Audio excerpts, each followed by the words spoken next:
जय सिया राम। श्री गणेशाय नमः। श्री जानकी वल्लभो विजयते। श्री रामचरितमानस तृतीय सोपान अरण्यकांड। श्लोक।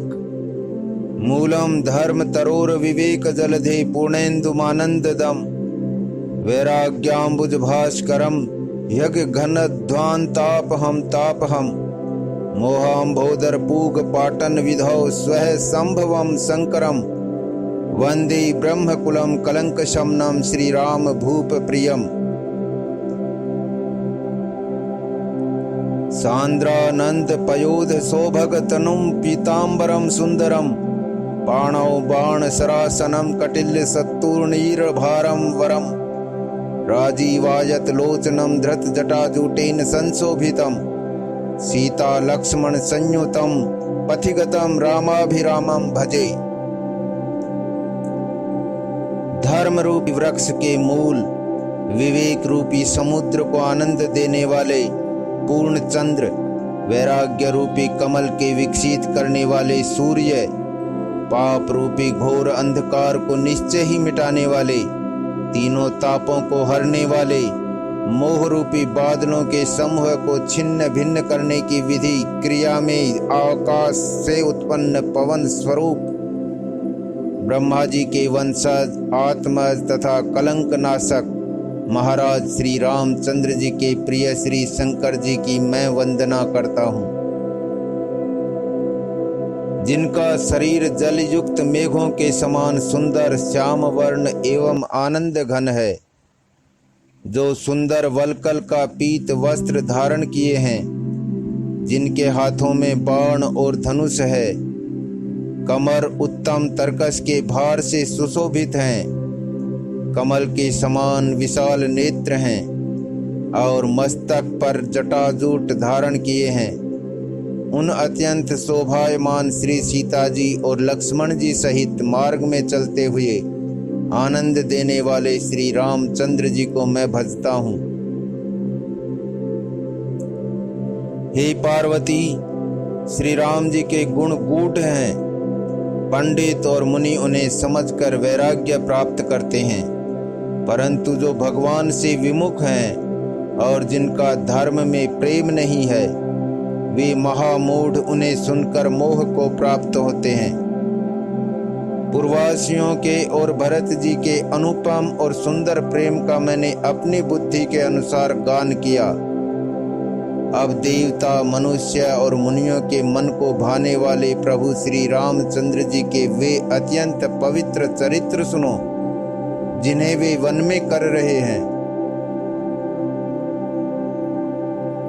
एक बार सुंदर फूल चुनकर श्री राम जी ने अपने हाथों से भांति भांति के गहे और सुंदर स्फटिक शिला पर बैठे हुए प्रभु ने आदर के साथ वे गहने श्री सीता जी को पहनाए।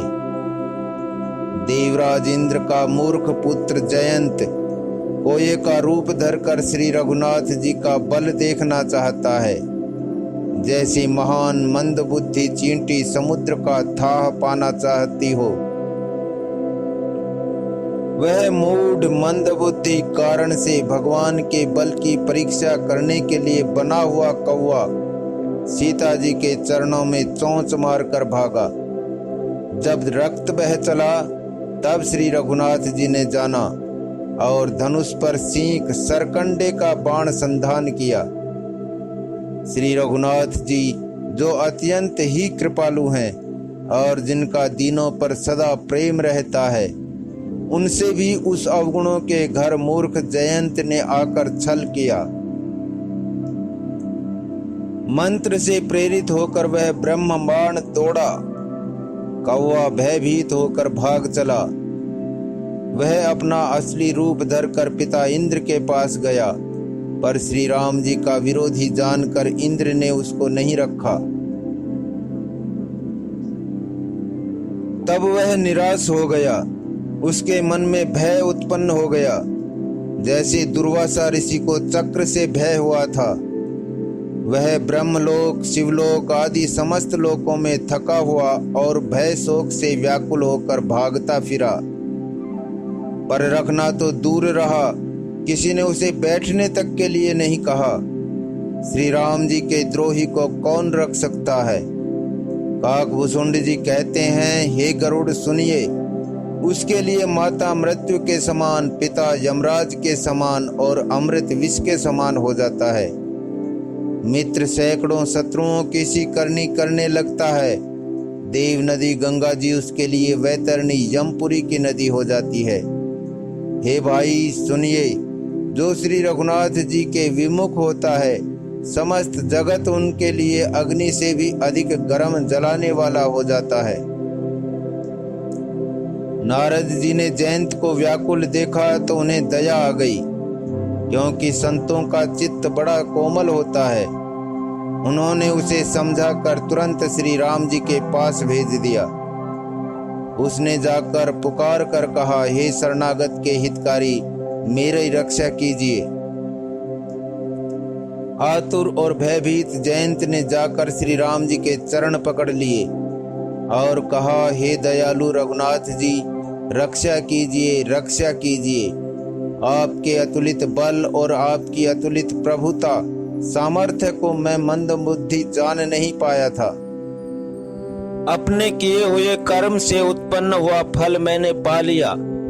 अब हे प्रभु, मेरी रक्षा कीजिए, मैं आपकी शरण तक कर आया हूँ। शिव जी कहते हैं, हे पार्वती, कृपालु श्री रघुनाथ जी ने उसकी अत्यंत आर्त दुख भरी वाणी सुनकर उसे एक आंख का काना करके छोड़ दिया।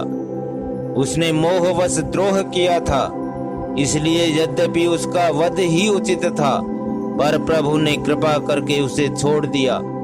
श्री राम जी के समान कृपालु और कौन होगा। चित्रकूट में बसकर श्री रघुनाथ जी ने बहुत से चरित्र किए, जो कानों को अमृत के समान प्रिय हैं। फिर कुछ समय पश्चात श्री राम जी ने मन में ऐसा अनुमान किया कि मुझे सब लोग जान गए हैं, इससे यहाँ बड़ी भीड़ हो जाएगी। इसलिए सब मुनियों से विदा लेकर सीता जी सहित दोनों भाई चले। जब प्रभु अत्रि जी के आश्रम में गए तो उनका आगमन सुनते ही महामुनि हर्षित हो गए। शरीर पुलकित हो गया। अत्रि जी उठकर दौड़े। उन्हें दौड़े आते देखकर श्री राम जी और भी शीघ्रता से चले आए। दंडवत करते हुए ही श्री राम जी को उठाकर मुनि ने हृदय से लगा लिया और प्रेमाश्रुओं के जल से दोनों भाइयों को नहला दिया। श्री राम जी की छवि देखकर मुनि के नेत्र शीतल हो गए। तब वे उनको आदर पूर्वक अपने आश्रम में ले आए। पूजन करके सुंदर वचन कहकर मुनि ने मूल और फल दिए, जो प्रभु के मन को बहुत रुचे। प्रभु आसन पर विराजमान हैं।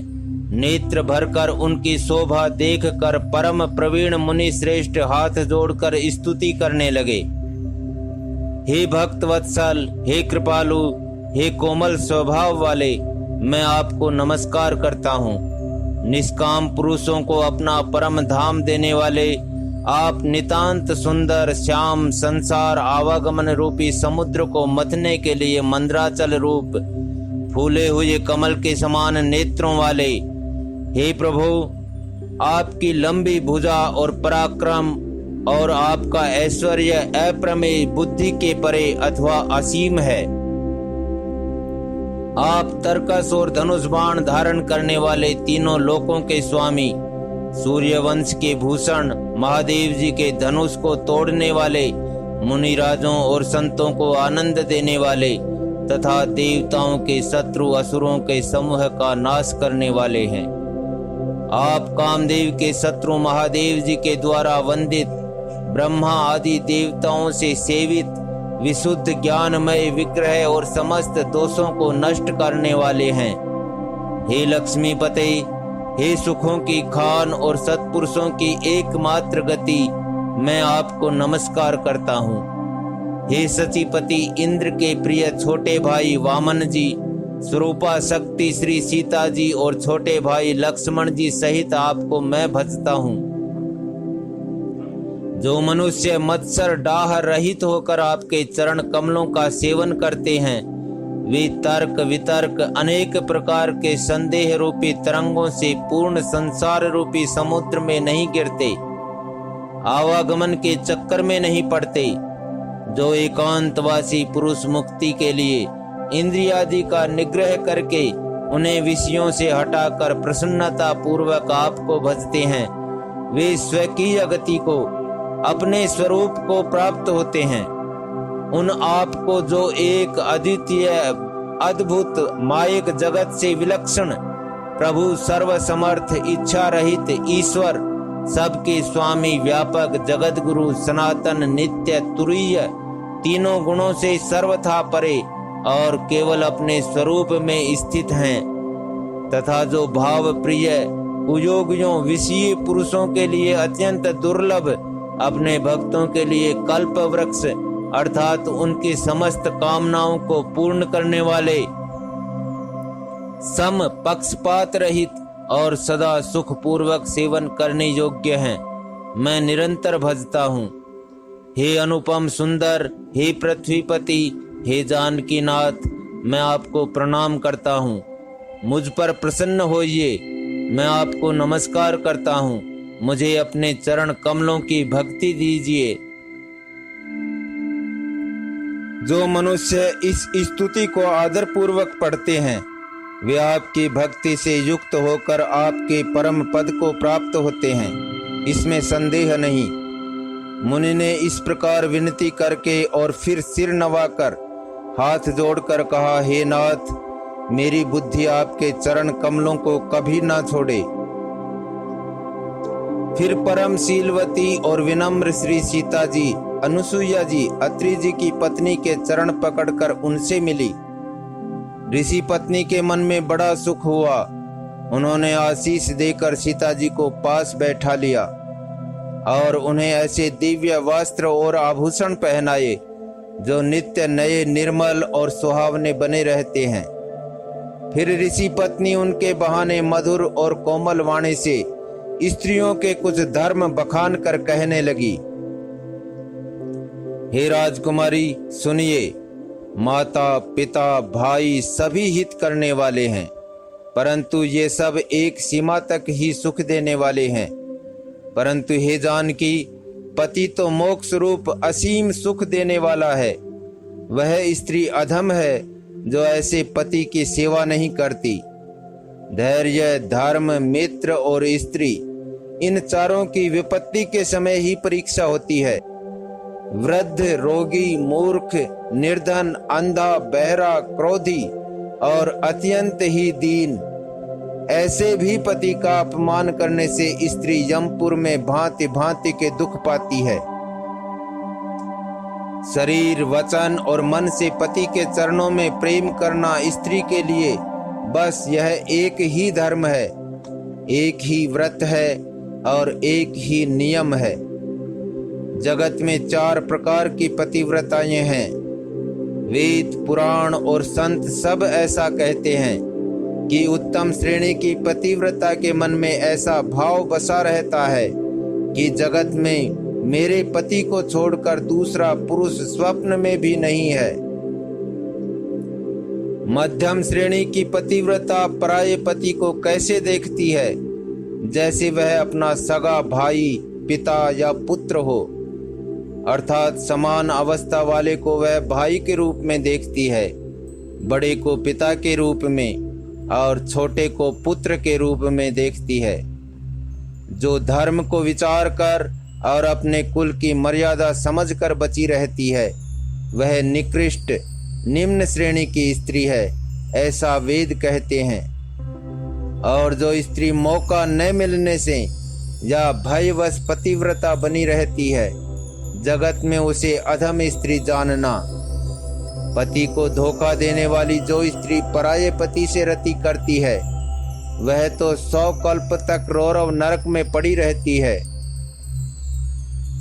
क्षण भर के सुख के लिए जो 100 करोड़ असंख्य जन्मों के दुख को नहीं समझती, उसके समान दुष्टा कौन होगी? जो स्त्री छल छोड़कर पतिव्रत धर्म को ग्रहण करती है, वह बिना ही परिश्रम परम गति को प्राप्त करती है। किंतु जो पति के प्रतिकूल चलती है वह जहां भी जाकर जन्म लेती है वहीं जवानी पाकर भरी जवानी में विधवा हो जाती है। स्त्री जन्म से ही अपवित्र है, किंतु पति की सेवा करके वह अनायास ही शुभ गति प्राप्त कर लेती है। पतिव्रत धर्म के कारण ही आज भी तुलसी जी भगवान को प्रिय हैं और चारों वेद उनका यश गाते हैं। हे सीता सुनो, तुम्हारा तो नाम ही ले लेकर स्त्रियां पतिव्रत धर्म का पालन करेंगी। तुम्हें तो श्री राम जी प्राणों के समान प्रिय हैं। यह पतिव्रत धर्म की कथा तो मैंने संसार के हित के लिए कही है। जानकी जी ने सुनकर परम सुख पाया और आदर पूर्वक उनके चरणों में सिर नवाया। तब कृपा की खान श्री राम जी ने मुनि से कहा, आज्ञा हो तो अब दूसरे वन में जाऊं। मुझ पर निरंतर कृपा करते रहिएगा और अपना सेवक जानकर स्नेह न छोड़िएगा। धर्म धुरंधर प्रभु श्री राम जी के वचन सुनकर ज्ञानी मुनि प्रेम पूर्वक बोले, ब्रह्मा शिव और सनकादि सभी परमार्थवादी तत्ववेता जिनकी कृपा चाहते हैं, हे राम जी आप वही निष्काम पुरुषों के भी प्रिय और दीनों के बंधु भगवान हैं जो इस प्रकार कोमल वचन बोल रहे हैं। अब मैंने लक्ष्मी जी की चतुराई समझी, जिन्होंने सब देवताओं को छोड़कर आप ही को भजा, जिसके समान सब बातों में अत्यंत बड़ा और कोई नहीं है। उनका शील भला ऐसा क्यों न होगा। मैं किस प्रकार कहूँ कि हे स्वामी आप अब जाइए। हे नाथ आप अंतर्यामी हैं, आप ही कहिए। ऐसा कहकर धीर मुनि प्रभु को देखने लगे। मुनि के नेत्रों से प्रेमाश्रुओं का जल बह रहा है और शरीर पुलकित है। मुनि अत्यंत प्रेम से पूर्ण है, उनका शरीर पुलकित है और नेत्रों को श्री राम जी के मुख कमल में लगाए हुए हैं। मन में विचार रहे हैं कि मैंने ऐसे कौन से जप तप किए थे जिसके कारण मन ज्ञान गुण और इंद्रियों से परे प्रभु के दर्शन पाए। जप योग और धर्म समूह से मनुष्य अनुपम भक्ति को पाता है। श्री रघुवीर के पवित्र चरित्र को तुलसीदास रात दिन गाता है। श्री रामचंद्र जी का सुंदर यश कलयुग के पापों का नाश करने वाला, मन को दमन करने वाला और सुख का मूल है। जो लोग इसे आदर पूर्वक सुनते हैं उन पर श्री राम जी प्रसन्न रहते हैं। यह कठिन काल पापों का खजाना है। इसमें न धर्म है, न ज्ञान है और न योग तथा जप ही है। इसमें तो जो लोग सब भरोसों को छोड़कर श्री राम जी को ही भजते हैं वे ही चतुर हैं। मुनि के चरण कमलों में सिर नवाकर देवता मनुष्य और मुनियों के स्वामी श्री राम जी वन को चले। आगे श्री राम जी हैं और उनके पीछे छोटे भाई लक्ष्मण जी हैं। दोनों ही मुनियों का सुंदर वेश बनाए अत्यंत सुशोभित हैं। दोनों के बीच में श्री जानकी जी कैसी सुशोभित है, जैसे ब्रह्म और जीव के बीच माया हो। नदी वन पर्वत और दुर्गम घाटियां सभी अपने स्वामी को पहचान कर सुंदर रास्ता दे देते हैं। जहां जहां देव श्री रघुनाथ जी जाते हैं वहां वहां बादल आकाश में छाया करते जाते हैं। रास्ते में जाते हुए विराट राक्षस मिला। सामने आते ही श्री रघुनाथ जी ने उसे मार डाला। श्री राम जी के हाथ से मरते ही उसने तुरंत सुंदर दिव्य रूप प्राप्त कर लिया। दुखी देखकर प्रभु ने उसे अपने परम धाम को भेज दिया। फिर वे सुंदर छोटे भाई लक्ष्मण जी और सीता जी के साथ वहां आए जहां मुनि सरभंग जी थे। श्री रामचंद्र जी का मुख कमल देखकर मुनि श्रेष्ठ के नेत्र रूपी भंवरे अत्यंत आदर पूर्वक उसका मकरंद रस पान कर रहे हैं। सरभंग जी का जन्म धन्य है। मुनि ने कहा, हे कृपालु रघुवीर, हे शंकर जी के मन रूपी मान सरोवर के राजहंस, सुनिए, मैं ब्रह्मलोक को जा रहा था। इतने में कानों से सुना कि श्री राम जी वन में आएंगे। तब से मैं दिन रात आपकी राह देखता रहा हूँ। अब आज प्रभु को देखकर मेरी छाती शीतल हो गई। हे नाथ, मैं सब साधनों से हीन हूँ। आपने अपना दीन सेवक जानकर मुझ पर कृपा की है। हे देव, यह कुछ मुझ पर आपका एहसान नहीं है। हे भक्त मानचोर, ऐसा करके आपने अपने प्रण की ही रक्षा की है। अब इस दीन के कल्याण के लिए तब तक यहाँ ठहरिए जब तक मैं शरीर छोड़कर आपसे आपके धाम में न मिलूं। योग, यज्ञ, जप, तप, जो कुछ व्रत आदि भी मुनि ने किया था, सब प्रभु को समर्पण करके बदले में भक्ति का वरदान ले लिया। इस प्रकार दुर्लभ भक्ति प्राप्त करके फिर चिता रचकर मुनि सरभंग जी हृदय से सब आसक्ति छोड़कर उस पर जा बैठे। हे नीले मेघ के समान श्याम शरीर वाले सगुण रूप श्री राम जी, सीता जी और छोटे भाई लक्ष्मण जी सहित प्रभु, आप निरंतर मेरे हृदय में निवास कीजिए। ऐसा कहकर सरभंग जी ने योगाग्नि से अपने शरीर को जला डाला और श्री राम जी की कृपा से वे वैकुंठ को चले गए। मुनि भगवान में लीन इसलिए नहीं हुए कि उन्होंने पहले ही भेद भक्ति का वर ले लिया था। ऋषि समूह मुनि श्रेष्ठ सरभंग जी की यह दुर्लभ गति देखकर अपने हृदय में विशेष रूप से सुखी हुए। समस्त मुनि वृंद श्री राम जी की स्तुति कर रहे हैं और कह रहे हैं, शरणागत हितकारी करुणा कंद करुणा के मूल प्रभु की जय हो। फिर श्री रघुनाथ जी आगे वन में चले। श्रेष्ठ मुनियों के बहुत से समूह उनके साथ हो लिए। हड्डियों का ढेर देखकर श्री रघुनाथ जी को बड़ी दया आई। उन्होंने मुनियों से पूछा। मुनियों ने कहा, हे स्वामी, आप सर्वदर्शी, सर्वज्ञ और अंतर्यामी, सबके हृदय की जानने वाले हैं। जानते हुए भी अनजान की तरह हमसे कैसे पूछ रहे हैं? राक्षसों के दलों ने सब मुनियों को खा डाला है। ये सब उन्हीं की हड्डियों के ढेर हैं। यह सुनते ही श्री रघुवीर के नेत्रों में जल छा गया। उनकी आंखों में करुणा के आंसू भर आए। श्री राम जी ने भुजा उठाकर प्रण किया कि मैं पृथ्वी को राक्षसों से रहित कर दूंगा। फिर समस्त मुनियों के आश्रमों में जा जाकर उनको दर्शन एवं संभाषण का सुख दिया। मुनि अगस्त जी के एक सुतीक्ष्ण नामक सुजान ज्ञानी शिष्य थे। उनकी भगवान में प्रीति थी। वे मन, वचन और कर्म से श्री राम जी के चरणों के सेवक थे। उन्हें स्वप्न में भी किसी दूसरे देवता का भरोसा नहीं था। उन्होंने ज्यों ही प्रभु का आगमन कानों से सुन पाया, त्यों ही अनेक प्रकार के मनोरथ करते हुए वे आतुरता शीघ्रता से दौड़े चले। हे विधाता, क्या दीन बंधु श्री रघुनाथ जी मुझ जैसे दुष्ट पर भी दया करेंगे? क्या स्वामी श्री राम जी छोटे भाई लक्ष्मण जी सहित मुझसे अपने सेवक की तरह मिलेंगे? मेरे हृदय में दृढ़ विश्वास नहीं होता, क्योंकि मेरे मन में भक्ति, वैराग्य या ज्ञान कुछ भी नहीं है। मैंने न तो सत्संग, योग, जप अथवा यज्ञ ही किए हैं और न प्रभु के चरण कमलों में मेरा दृढ़ अनुराग ही है। हाँ, दया के भंडार प्रभु की एक बाण है कि जिसे किसी दूसरे का सहारा नहीं है, वह उन्हें प्रिय होता है।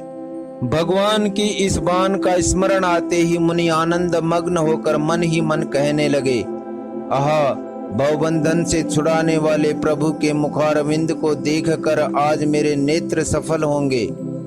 शिव जी कहते हैं, हे भवानी, ज्ञानी मुनि प्रेम में पूर्ण रूप से निमग्न हैं। उनकी वह दशा कहीं नहीं जाती। उन्हें दिशा, विदिशा, दिशाएं और उनके कोण आदि और रास्ता कुछ भी नहीं सूझ रहा है। मैं कौन हूँ और कहाँ जा रहा हूँ यह भी नहीं जानते, इसका भी ज्ञान नहीं है। वे कभी पीछे घूमकर फिर आगे चलने लगते हैं, और कभी प्रभु के गुण गा गा कर नाचने लगते हैं। मुनि ने प्रगाढ़ प्रेमा भक्ति प्राप्त कर ली। प्रभु श्री राम जी वृक्ष की आड़ में छिपकर भक्त की प्रेमोन्मत्त दशा देख रहे हैं। मुनि का अत्यंत प्रेम देखकर भव भय आवागमन के भय को हरने वाले श्री रघुनाथ जी मुनि के हृदय में प्रकट हो गए। हृदय में प्रभु के दर्शन पाकर मुनि बीच रास्ते में अचल स्थिर होकर बैठ गए। उनका शरीर रोमांच से कटहल के फल के समान कंटकित हो गया। तब श्री रघुनाथ जी उनके पास चले आए और अपने भक्त की प्रेम दशा देखकर मन में बहुत प्रसन्न हुए। श्री राम जी ने मुनि को बहुत प्रकार से जगाया, पर मुनि नहीं जागे, क्योंकि उन्हें प्रभु के ध्यान का सुख प्राप्त हो रहा था। तब श्री राम जी ने अपने राज रूप को छिपा लिया और उनके हृदय में अपना चतुर्भुज रूप प्रकट किया। तब अपने इष्ट स्वरूप के अंतर्धान होते ही मुनि ऐसे व्याकुल होकर उठे जैसे श्रेष्ठ मणिधर सर्प मणि के बिना व्याकुल हो जाता है। मुनि ने अपने सामने सीता जी और लक्ष्मण जी सहित श्याम सुंदर विग्रह सुखधाम श्री राम जी को देखा। प्रेम में मग्न हुए वे बड़भागी श्रेष्ठ मुनि लाठी की तरह गिरकर श्री राम जी के चरणों में लग गए। श्री राम जी ने अपनी विशाल भुजाओं से पकड़कर उन्हें उठा लिया और बड़े प्रेम से हृदय से लगा रखा। कृपालु श्री रामचंद्र जी मुनि से मिलते हुए ऐसे शोभित हो रहे हैं मानो सोने के वृक्ष से तमाल का वृक्ष गले लगकर मिल रहा हो। मुनि निस्तब्ध खड़े हुए टकटकी लगाकर श्री राम जी का मुख देख रहे हैं मानो चित्र में लिखकर बनाए गए हों। तब मुनि ने हृदय में धीरज धरकर बार बार चरणों को स्पर्श किया। फिर प्रभु को अपने आश्रम में लाकर अनेक प्रकार से उनकी पूजा की। मुनि कहने लगे, हे प्रभु मेरी विनती सुनिए, मैं किस प्रकार से आपकी स्तुति करूं? आपकी महिमा अपार है और मेरी बुद्धि अल्प है, जैसे सूर्य के सामने जुगनू का उजाला। हे लाल कमल के समान नेत्र और सुंदर वेश वाले सीता जी के नेत्र रूपी चकोर के चंद्रमा, शिव जी के हृदय रूपी मान सरोवर के बाल हंस, विशाल हृदय और भुजा वाले श्री रामचंद्र जी, मैं आपको नमस्कार करता हूँ। जो संशय रूपी सर्प को ग्रसने के लिए गरुड़ हैं, अत्यंत कठोर तर्क से उत्पन्न होने वाले विषाद का नाश करने वाले हैं, आवागमन को मिटाने वाले और देवताओं के समूह को आनंद देने वाले हैं, वे कृपा के समूह श्री राम जी सदा हमारी रक्षा करें। हे निर्गुण सगुण विषम और समरूप, हे ज्ञान वाणी और इंद्रियों से अतीत, हे अनुपम निर्मल संपूर्ण दोष रहित अनंत एवं पृथ्वी का भार उतारने वाले श्री रामचंद्र जी, मैं आपको नमस्कार करता हूँ। जो भक्तों के लिए कल्प वृक्ष के बगीचे हैं, क्रोध लोभ मद और काम को डराने वाले हैं, अत्यंत ही चतुर और संसार रूपी समुद्र से तरने के लिए सेतु रूप हैं, वे सूर्य कुल की ध्वजा श्री रामचंद्र जी सदा मेरी रक्षा करें। जिनकी भुजाओं का प्रताप अतुलनीय है, जो बल के धाम हैं, जिनका नाम कलयुग के बड़े भारी पापों का नाश करने वाला है, जो धर्म के कवच रक्षक हैं और जिनके गुण समूह आनंद देने वाले हैं, वे श्री राम जी निरंतर मेरे कल्याण का विस्तार करें। हे स्वामी, आपको जो सगुण निर्गुण और अंतर्यामी जानते हो वे जाना करें।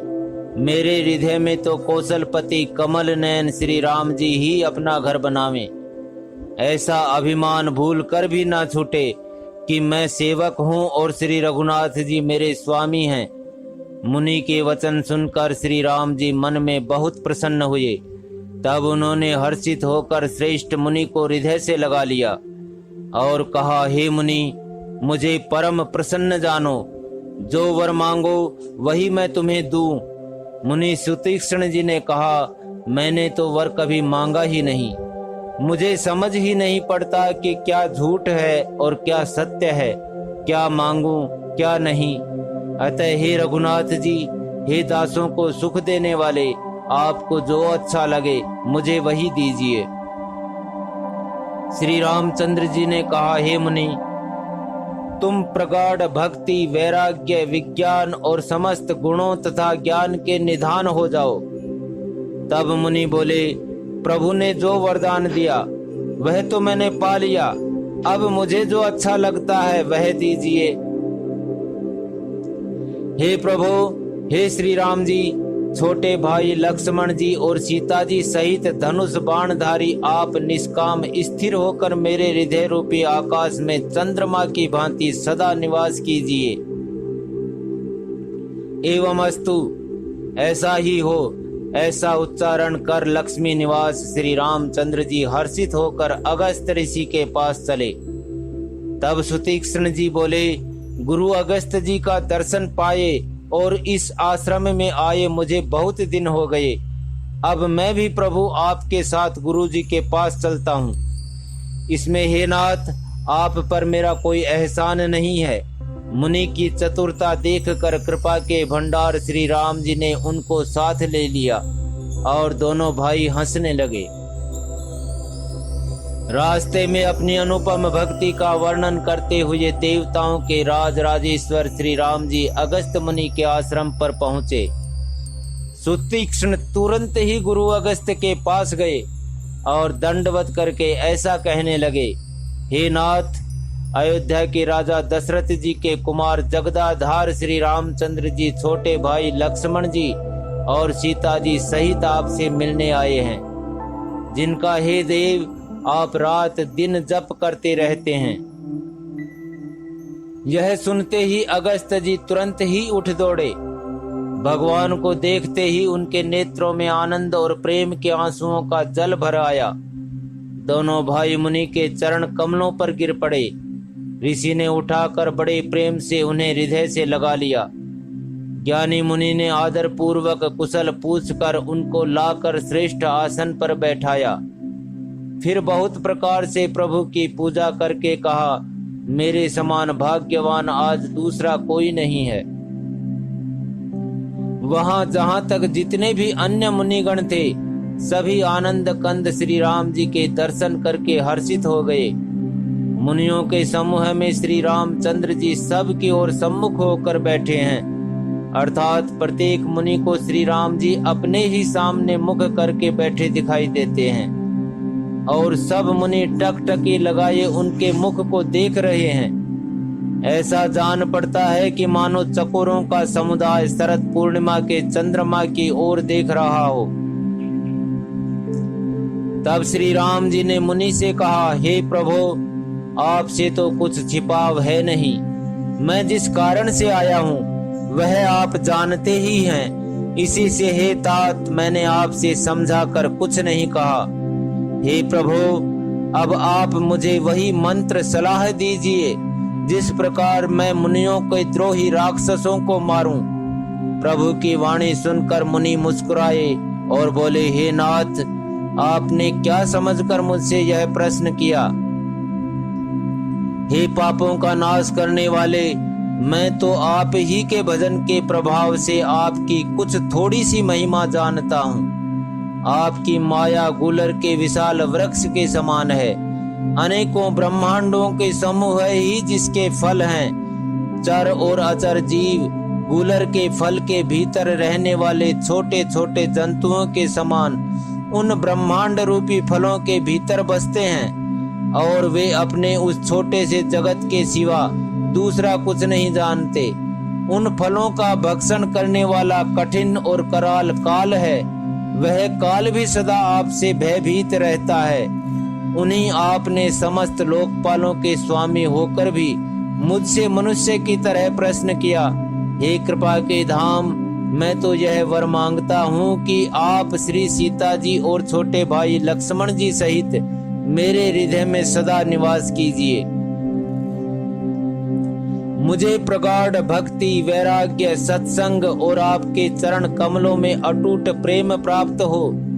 यद्यपि आप अखंड और अनंत ब्रह्म हैं, जो अनुभव से ही जानने में आते हैं और जिनका संत जन भजन करते हैं।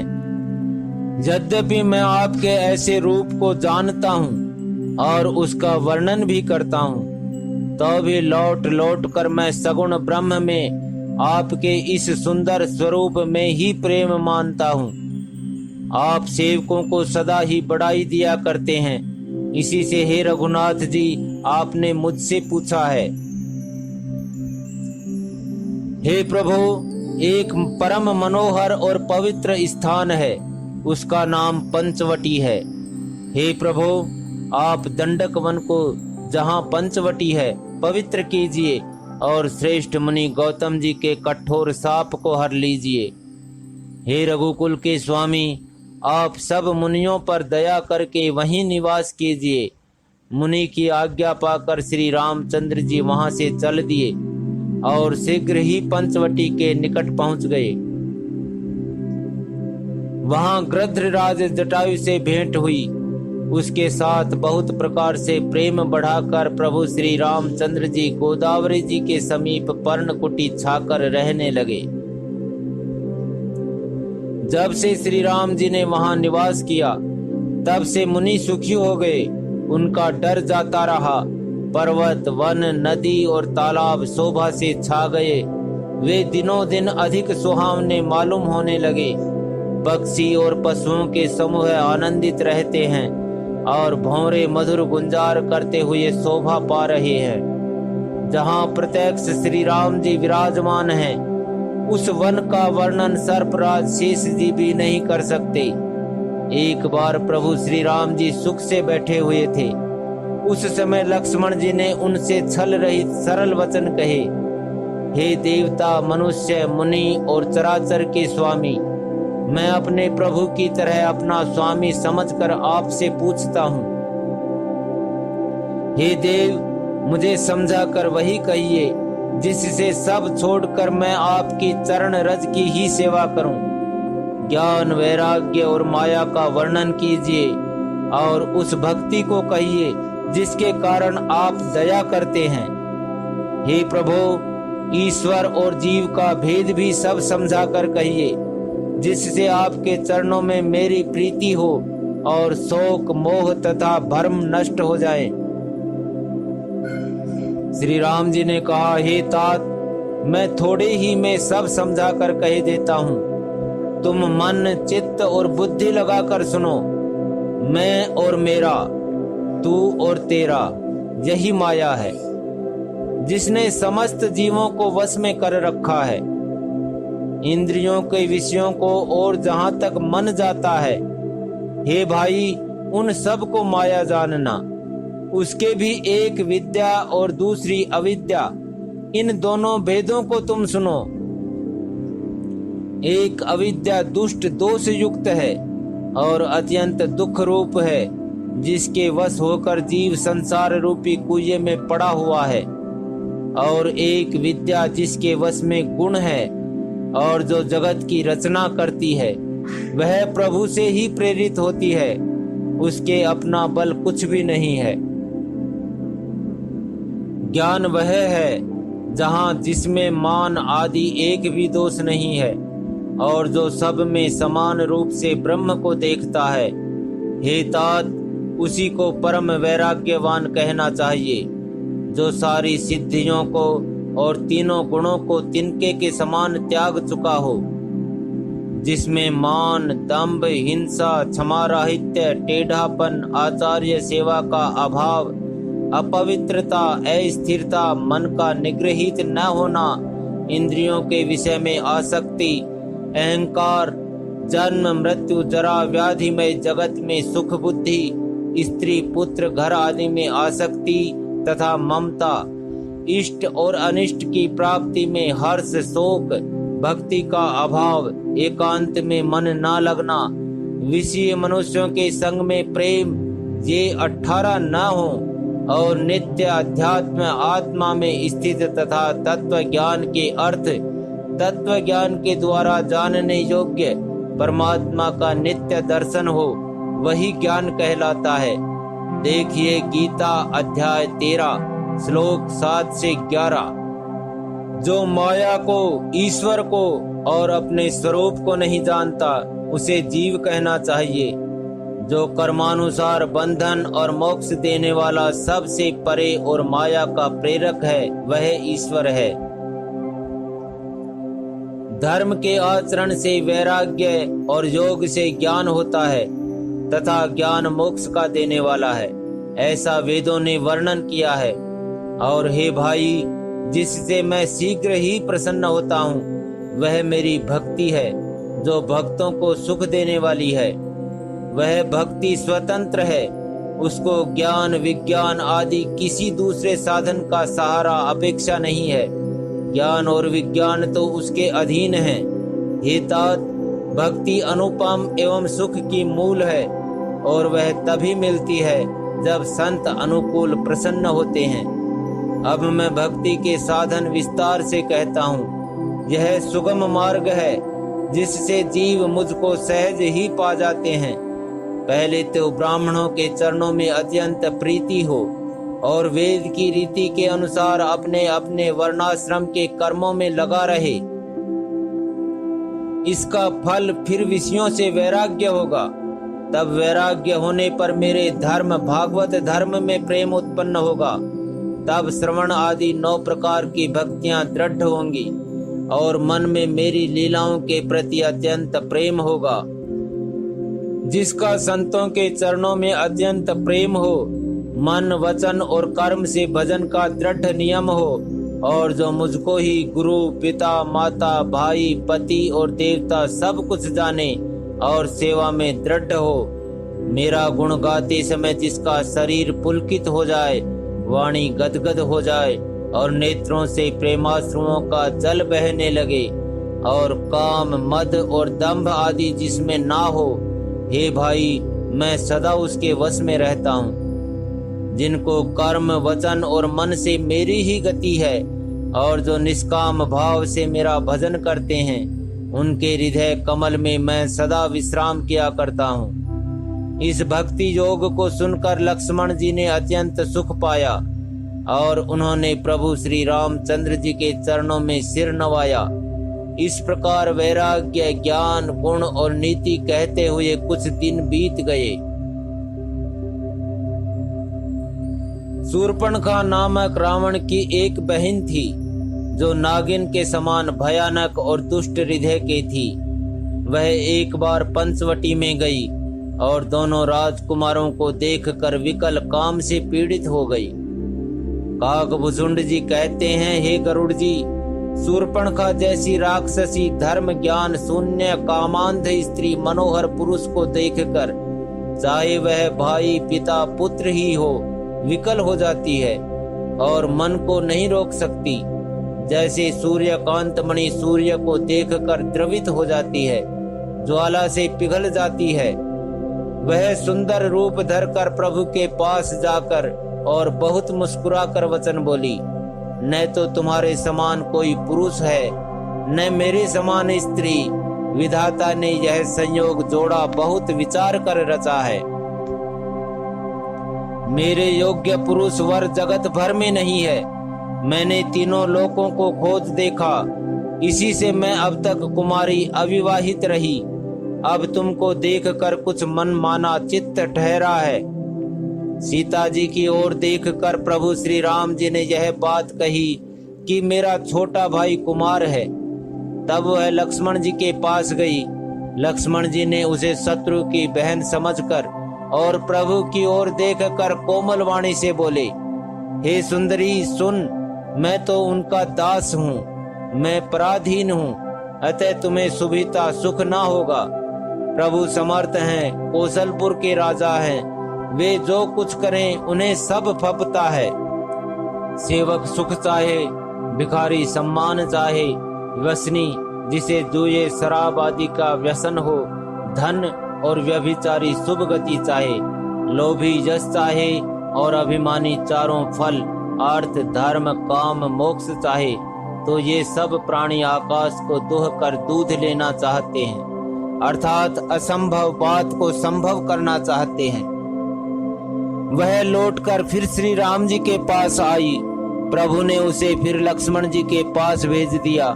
लक्ष्मण जी ने कहा, तुम्हें वही वरेगा जो लज्जा को तृण तोड़कर अर्थात प्रतिज्ञा करके त्याग देगा, अर्थात जो निपट निर्लज्ज होगा। तब वह खिसियाई हुई क्रुद्ध होकर श्री राम जी के पास गई और उसने अपना भयंकर रूप प्रकट किया। सीता जी को भयभीत देखकर श्री रघुनाथ जी ने लक्ष्मण को इशारा देकर कहा। लक्ष्मण जी ने बड़ी फुर्ती से उसको बिना नाक कान की कर दिया, मानो उसके हाथ रावण को चुनौती दी हो। बिना नाक कान के वह विकराल हो गई। उसके शरीर से रक्त इस प्रकार बहने लगा मानो काले पर्वत से गेरू की धारा बह रही हो। वह विलाप करती हुई खरदूषण के पास गई और बोली, हे भाई, तुम्हारे पौरुष वीरता को धिक्कार है, तुम्हारे बल को धिक्कार है। उन्होंने पूछा। तब शूर्पणखा ने समझाकर कहा। सब सुनकर राक्षसों ने सेना तैयार की। राक्षस समूह झुंड के झुंड दौड़े, मानो पंखधारी काजल के पर्वतों का झुंड हो। वे अनेकों प्रकार की सवारियों पर चढ़े हुए तथा अनेकों आकार सूरतों के हैं। वे अपार हैं और अनेकों प्रकार के असंख्य भयानक हथियार धारण किए हुए हैं। उन्होंने नाक कान कटी हुई अमंगल रूपणी शूर्पणखा को आगे कर लिया। अनगिनत भयंकर अपशकुन हो रहे हैं, परंतु मृत्यु के वश होने के कारण वे सब के सब उनको कुछ गिनते ही नहीं। गरजते हैं, ललकारते हैं और आकाश में उड़ते हैं। सेना देखकर योद्धा लोग बहुत ही हर्षित होते हैं।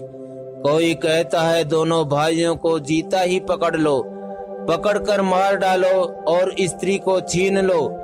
आकाश मंडल धूल से भर गया। तब श्री राम जी ने लक्ष्मण जी को बुलाकर उनसे कहा, राक्षसों की भयानक सेना आ गई है। जानकी जी को लेकर तुम पर्वत की कंदरा में चले जाओ। सावधान रहना। प्रभु श्री रामचंद्र जी के वचन सुनकर लक्ष्मण जी हाथ में धनुष बाण लिए श्री सीता जी सहित चले। शत्रुओं की सेना समीप चली आई है। यह देखकर श्री राम जी ने हंसकर कठिन धनुष को चढ़ाया। कठिन धनुष चढ़ाकर सिर पर जटा का जूड़ा बांधते हुए प्रभु कैसे शोभित हो रहे हैं, जैसे मरकत मणि पन्ने के पर्वत पर करोड़ों बिजलियों से दो सांप लड़ रहे हों। कमर में तरकस कसकर विशाल भुजाओं में धनुष लेकर और बाण सुधार कर प्रभु श्री रामचंद्र जी राक्षसों की ओर देख रहे हैं। मानो मत वाले हाथियों के समूह को आता देखकर सिंह उनकी ओर ताक रहा हो। पकड़ो पकड़ो पुकारते हुए राक्षस योद्धा बाघ छोड़कर बड़ी तेजी से दौड़े हुए आए और उन्होंने श्री राम जी को चारों ओर से घेर लिया। जैसे बाल सूर्य उदयकालीन सूर्य को अकेला देखकर मंदेह नामक दैत्य घेर लेते हैं। सौंदर्य माधुर्य निधि प्रभु श्री राम जी को देखकर राक्षसों की सेना थकित रह गई। वे उन पर बाण नहीं छोड़ सके। मंत्री को बुलाकर खरदूषण ने कहा, यह राजकुमार कोई मनुष्यों का भूषण है। जितने भी नाग असुर देवता मनुष्य और मुनि हैं, उनमें से हमने न जाने कितने ही देखे, जीते और मार डाले हैं।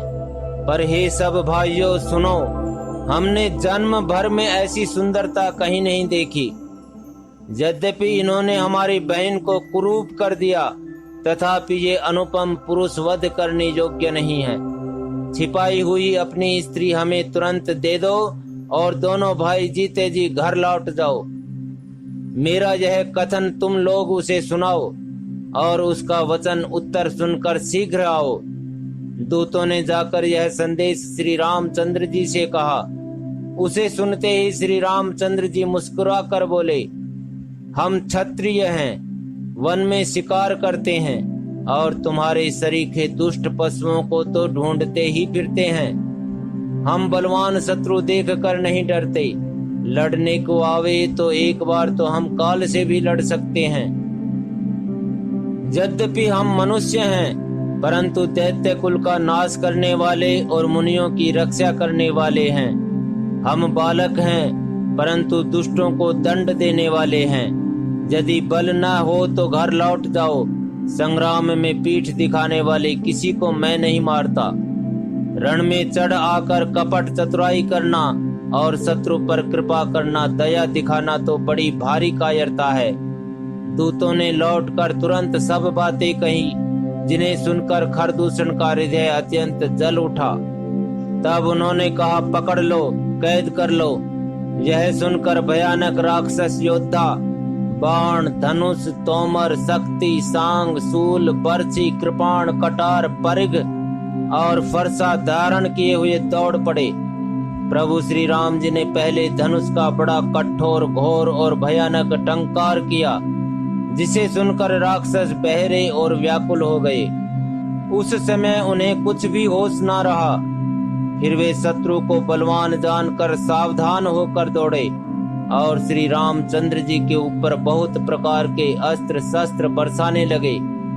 श्री रघुवीर जी ने उनके हथियारों को तिल के समान टुकड़े टुकड़े करके काट डाला।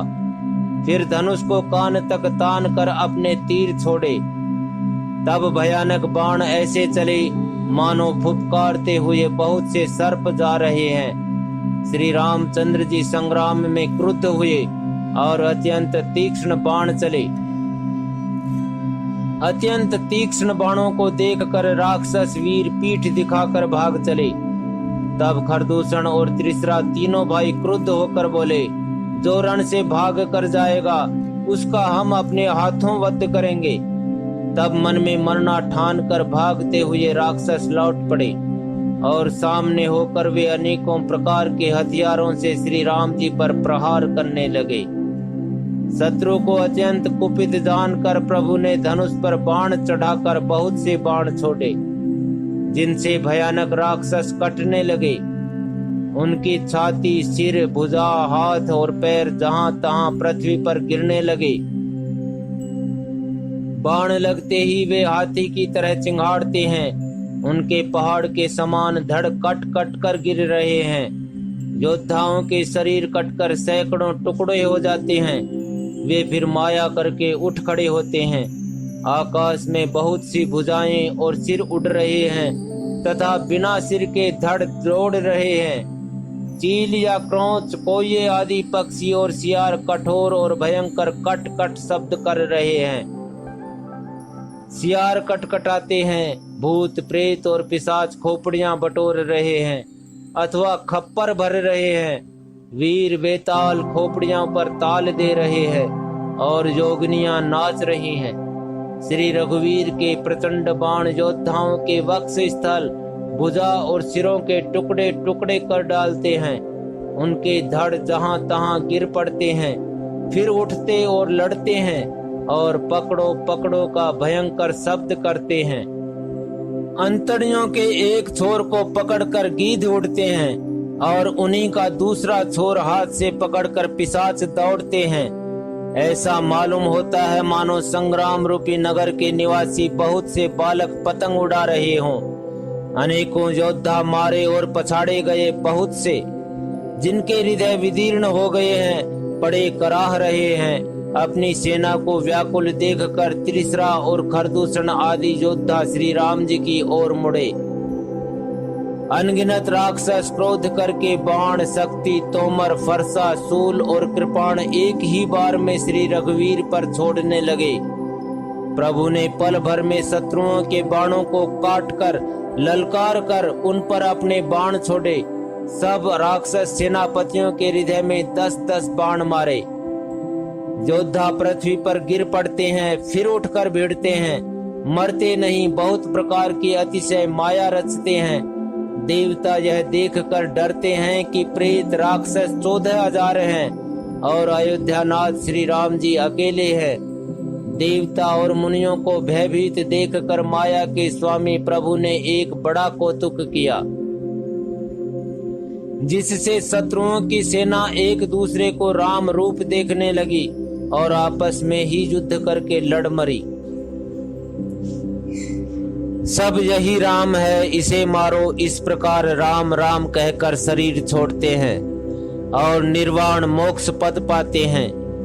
कृपा निधान श्री राम जी ने यह उपाय करके क्षण भर में शत्रुओं को मार डाला। देवता हर्षित होकर फूल बरसाते हैं, आकाश में नगाड़े बज रहे हैं। फिर वे सब स्तुति कर कर के अनेकों विमानों पर सुशोभित हुए चले गए।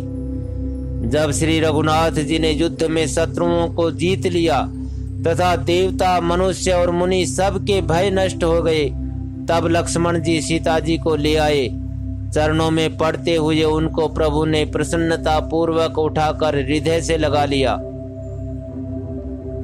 सीता जी श्री राम जी के श्याम और कोमल शरीर को परम प्रेम के साथ देख रही है, नेत्राघाते नहीं है। इस प्रकार पंचवटी में बसकर श्री रघुनाथ जी देवताओं और मुनियों को सुख देने वाले चरित्र करने लगे। खरदूषण का विध्वंस देखकर शूर्पणखा ने जाकर रावण को भड़काया। वह बड़ा क्रोध करके वचन बोली, तूने देश और खजाने की सुध ही बुला दी। शराब पी लेता है और दिन रात पड़ा सोता रहता है। तुझे खबर नहीं है कि शत्रु तेरे सिर पर खड़ा है। नीति के बिना राज्य और धर्म के बिना धन प्राप्त करने से, भगवान को समर्पण किए बिना उत्तम कर्म करने से और विवेक उत्पन्न किए बिना विद्या पढ़ने से परिणाम में श्रम ही हाथ लगता है। विषयों के संग से सन्यासी, बुरी सलाह से राजा, मान से ज्ञान, मदिरा पान से लज्जा, नम्रता के बिना नम्रता न होने से प्रीति और मद अहंकार से गुणवान शीघ्र ही नष्ट हो जाते हैं। इस प्रकार नीति मैंने सुनी है। शत्रु, रोग, अग्नि, पाप, स्वामी और सर्प को छोटा करके नहीं समझना चाहिए।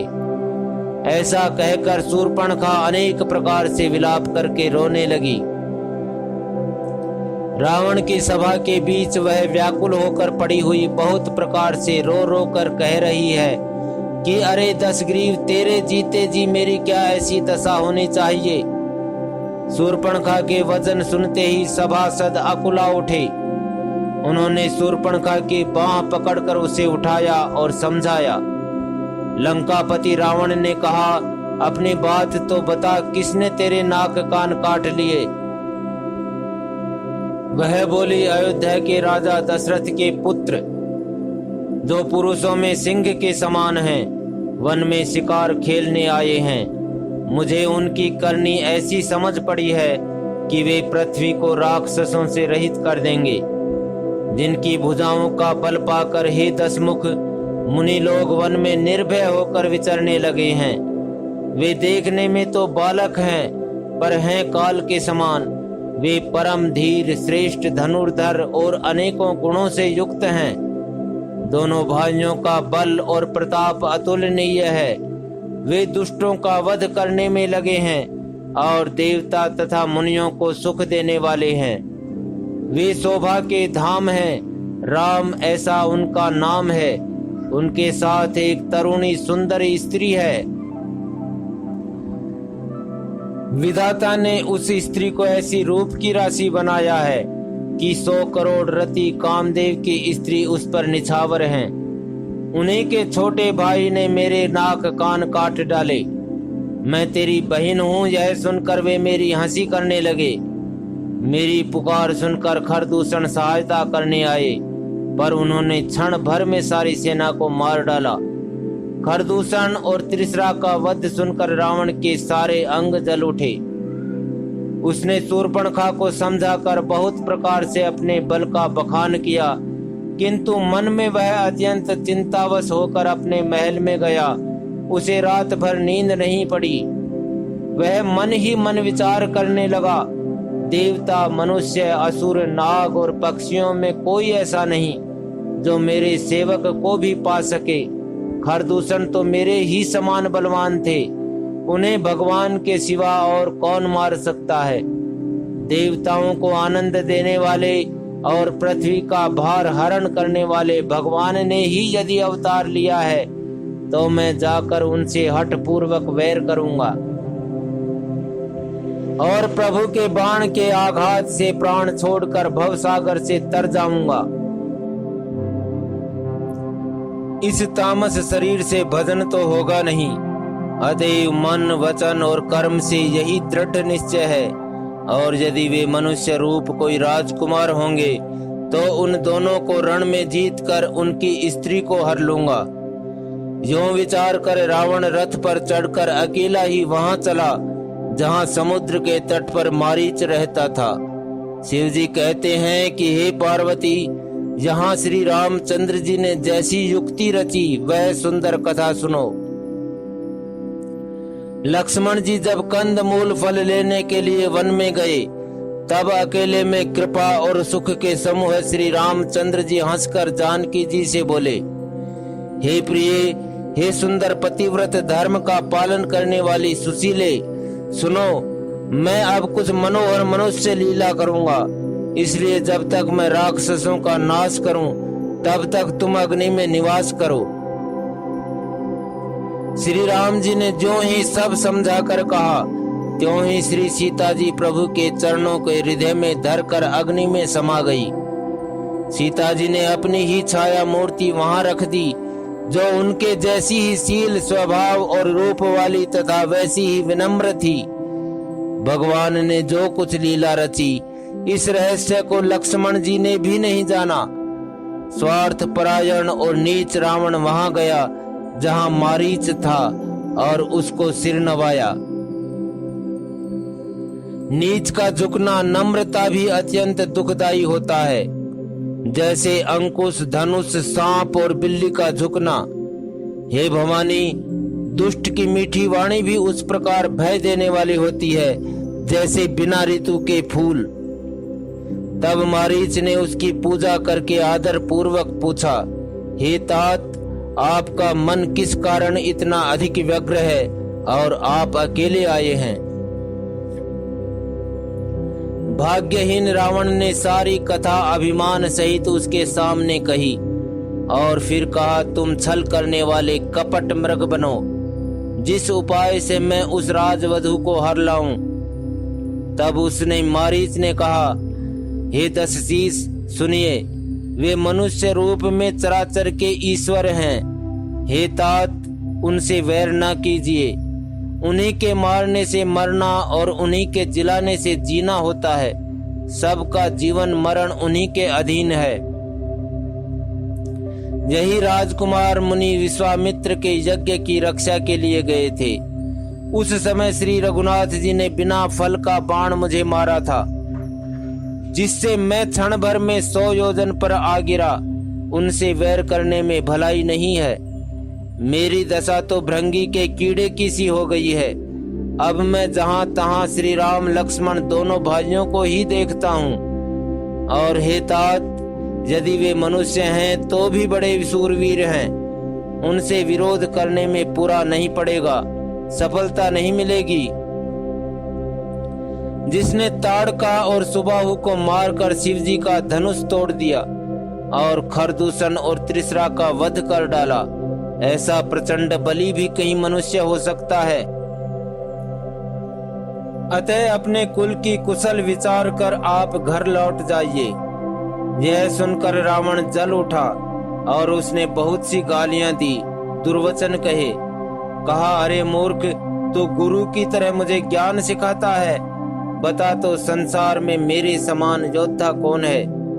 तब मारीच ने हृदय में अनुमान किया कि शस्त्री, शस्त्रधारी, मर्मी, भेद जानने वाला, समर्थ, स्वामी, मूर्ख, धनवान, वैद्य, भाट, कवि और रसोइया, इन 9 व्यक्तियों से विरोध वैर करने में कल्याण कुशल नहीं होता।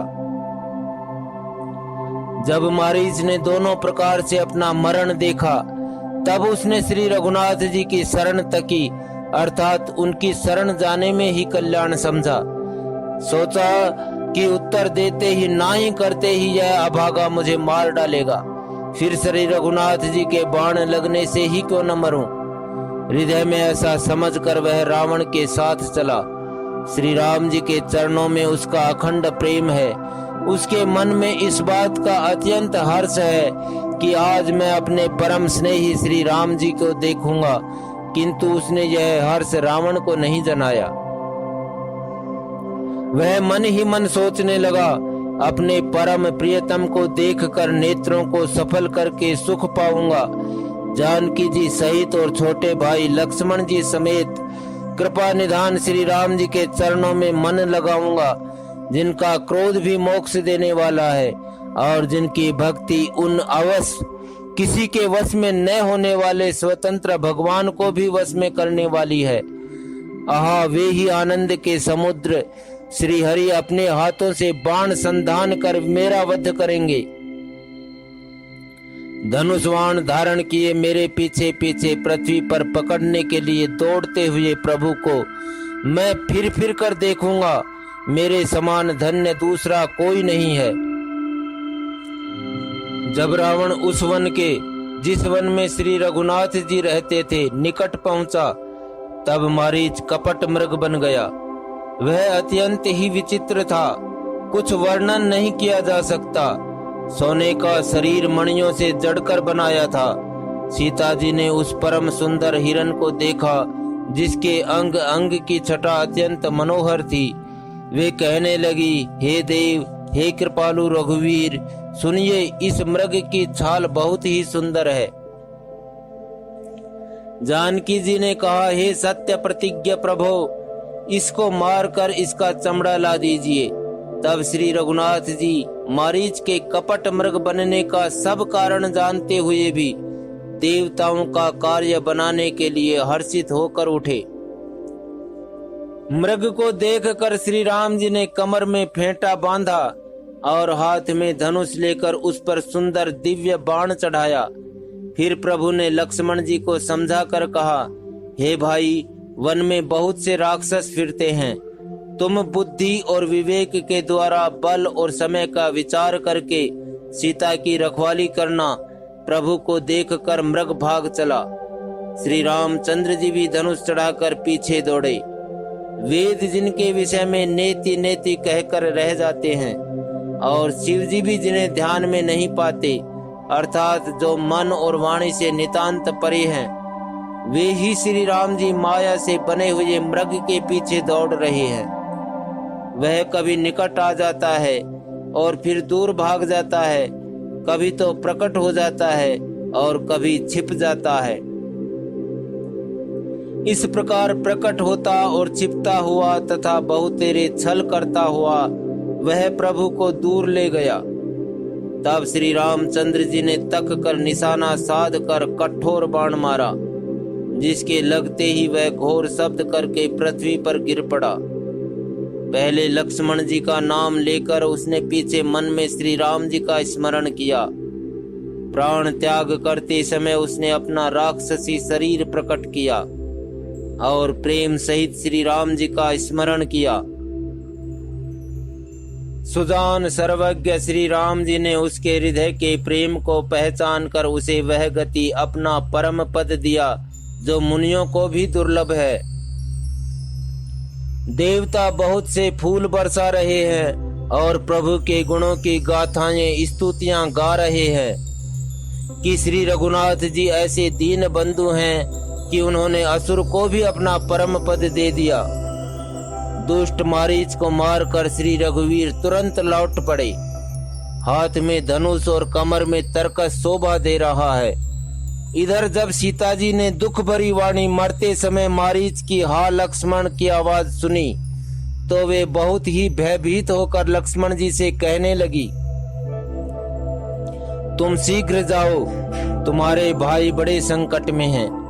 लक्ष्मण जी ने हंसकर कहा, हे माता, सुनो, जिनके भ्रकुटी विलास भौं के इशारे मात्र से सारी सृष्टि का लय प्रलय हो जाता है, वे श्री राम जी क्या कभी स्वप्न में भी संकट में पड़ सकते हैं। इस पर जब सीता जी कुछ मर्म वचन, हृदय में चुभने वाले वचन कहने लगी, तब भगवान की प्रेरणा से लक्ष्मण जी का मन भी चंचल हो उठा। वे श्री सीता जी को वन और दिशाओं के देवताओं को सौंप कर वहां चले जहां रावण रूपी चंद्रमा के राहु रूप श्री राम जी थे। रावण सूना मौका देखकर जति सन्यासी के वेश में श्री सीता जी के समीप आया, जिसके डर से देवता और दैत्य तक इतना डरते हैं कि रात को नींद नहीं आती और दिन में भरपेट अन्न नहीं खाते। वही 10 सिर वाला रावण कुत्ते की तरह इधर उधर ताकता हुआ भड़ियाई चोरी के लिए चला। काकभूषुंड जी कहते हैं, हे गरुड़ जी, इस प्रकार कुमार्ग पर पैर रखते ही शरीर में तेज तथा बुद्धि एवं बल का लेश भी नहीं रह जाता। सोना पाकर कुत्ता चुपके से बर्तन भांडों में मुंह डालकर कुछ चुरा ले जाता है, उसे भड़ियाई कहते हैं। रावण ने अनेकों प्रकार की सुहावनी कथाएं रचकर सीता जी को राजनीति, भय और प्रेम दिखलाया। सीता जी ने कहा, हे जति गोसाई, सुनो, तुमने तो दुष्ट की तरह वचन कहे हैं। तब रावण ने अपना असली रूप दिखलाया और जब नाम सुनाया तब तो सीता जी भयभीत हो गई। उन्होंने गहरा धीरज धरकर कहा, अरे दुष्ट, खड़ा तो रह, प्रभु आ गए। जैसे सिंह की स्त्री को तुच्छ खरगोश चाहे, वैसे ही अरे राक्षस राज, तू मेरी चाह करके काल के वश हुआ है। ये वचन सुनते ही रावण को क्रोध आ गया, परंतु मन में उसने सीता जी के चरणों की वंदना करके सुख माना। फिर क्रोध में भरकर रावण ने सीता जी को रथ पर बैठा लिया और वह बड़ी उतावली के साथ आकाश मार्ग से चला, किंतु डर के मारे रथ हाँका नहीं जाता था।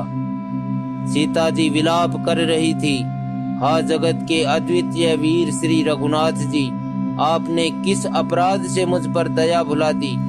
हे दुख के हरने वाले, हे शरणागत को सुख देने वाले, हा रघुकुल रूपी कमल के सूर्य,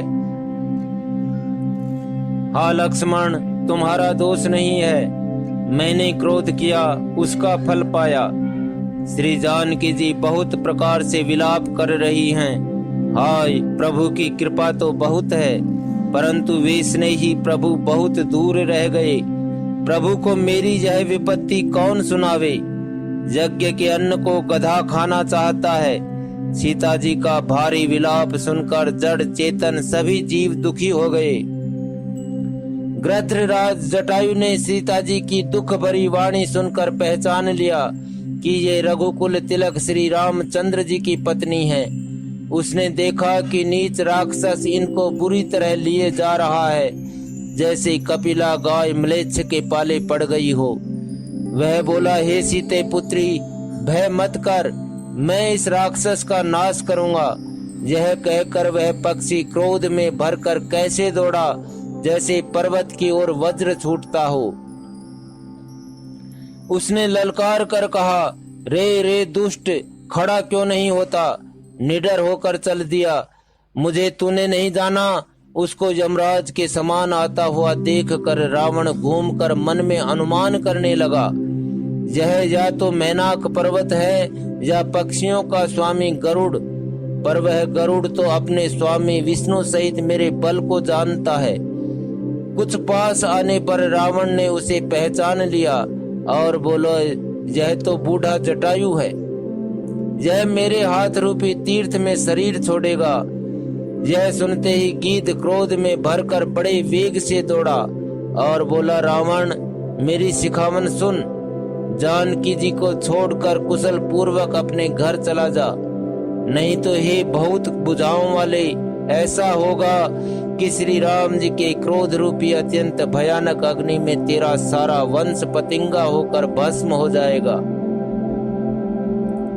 योद्धा रावण कुछ उत्तर नहीं देता। तब गीध क्रोध करके दौड़ा। उसने रावण के बाल पकड़कर उसे रथ के नीचे उतार लिया। रावण पृथ्वी पर गिर पड़ा।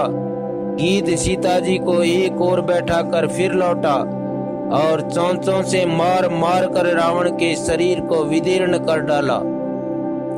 इससे उसे एक घड़ी के लिए मूर्छा हो गई। तब खिसियाए हुए रावण ने क्रोध युक्त होकर अत्यंत भयानक कटार निकाली और उससे जटायु के पंख काट डाले। पक्षी जटायु श्री राम जी की अद्भुत लीला का स्मरण करके पृथ्वी पर गिर पड़ा। सीता जी को फिर रथ पर चढ़ाकर रावण बड़ी उतावली के साथ चला। उसे भय कम न था। सीता जी आकाश में विलाप करती हुई जा रही हैं, मानो व्याध के वश में पड़ी हुई, जाल में फंसी हुई कोई भयभीत हिरनी हो। पर्वत पर बैठे हुए बंदरों को देखकर सीता जी ने हरि नाम लेकर वस्त्र डाल दिया। इस प्रकार वह सीता जी को ले गया और उन्हें अशोक वन में जा रखा। सीता जी को बहुत प्रकार से भय और प्रीति दिखलाकर जब वह दुष्ट हार गया, तब उन्हें यत्न करके सब व्यवस्था ठीक करके अशोक वृक्ष के नीचे रख दिया। जिस प्रकार कपट मृग के साथ श्री राम जी दौड़ चले थे, उसी छवि को हृदय में रख कर वे हरि नाम राम नाम रटती रहती हैं।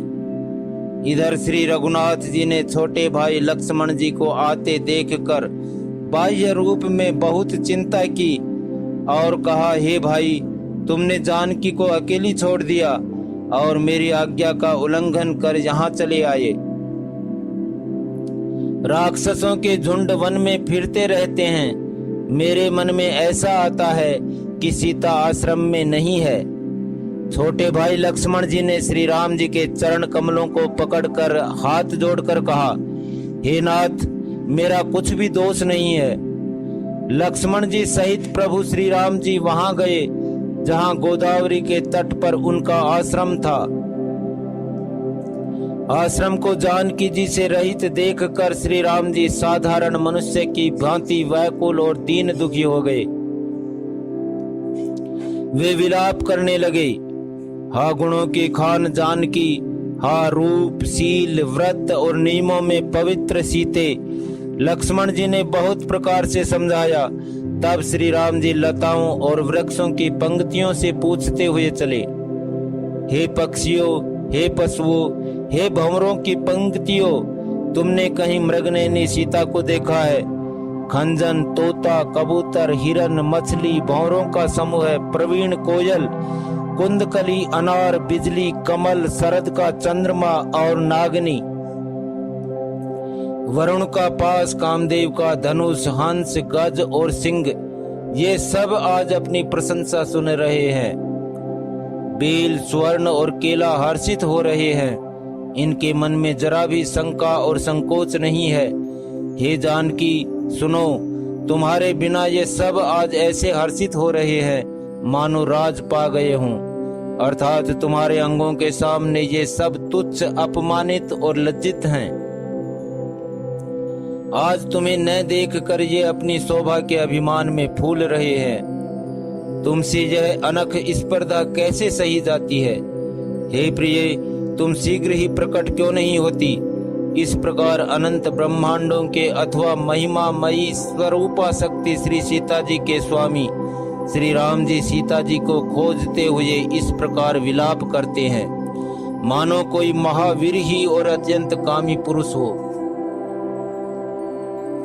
पूर्ण काम आनंद की राशि अजन्मा और अविनाशी श्री राम जी मनुष्यों के चरित्र कर रहे हैं।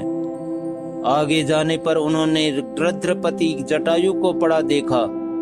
वह श्री राम जी के चरणों का स्मरण कर रहा था, जिनमें ध्वजा, कुलिस आदि की रेखाएं चिन्ह हैं। कृपा सागर श्री रघुवीर ने अपने कर कमल से उसके सिर का स्पर्श किया, उसके सिर पर कर कमल फेर दिया। शोभा धाम श्री राम जी का परम सुंदर मुख देखकर उसकी सब पीड़ा जाती रही। तब धीरज धरकर गीध ने यह वचन कहा, हे भव जन्म मृत्यु के भय का नाश करने वाले श्री राम जी, सुनिए। हे नाथ, रावण ने मेरी यह दशा की है, उसी दुष्ट ने जानकी जी को हर लिया है। हे गोसाई, वह उन्हें लेकर दक्षिण दिशा को गया है। सीता जी कुर्री कुर्ज की तरह अत्यंत विलाप कर रही थी। हे प्रभु, मैंने आपके दर्शनों के लिए ही प्राण रोक रखे थे। हे कृपा निधान, अब ये चलना ही चाहते हैं। श्री रामचंद्र जी ने कहा, हे तात, शरीर को बनाए रखिए। तब उसने मुस्कुराते हुए मुंह से यह बात कही, मरते समय जिनका नाम मुख में आ जाने से अधम महान पापी भी मुक्त हो जाता है, ऐसा वेद गाते हैं, वही आप मेरे नेत्रों के विषय होकर सामने खड़े हैं। हे नाथ, अब मैं किस कमी की पूर्ति के लिए देह को रखूं? नेत्रों में जल भरकर श्री रघुनाथ जी कहने लगे, हे तात, सीता हरण की बात आप जाकर पिताजी से कहिएगा। यदि मैं राम हूं तो दशमुख रावण कुटुंब सहित वहां आकर स्वयं ही कहेगा। जटायु ने गीध की देह त्याग कर हरि का रूप धारण किया और बहुत से अनुपम दिव्य आभूषण और दिव्य पीतांबर पहन लिए।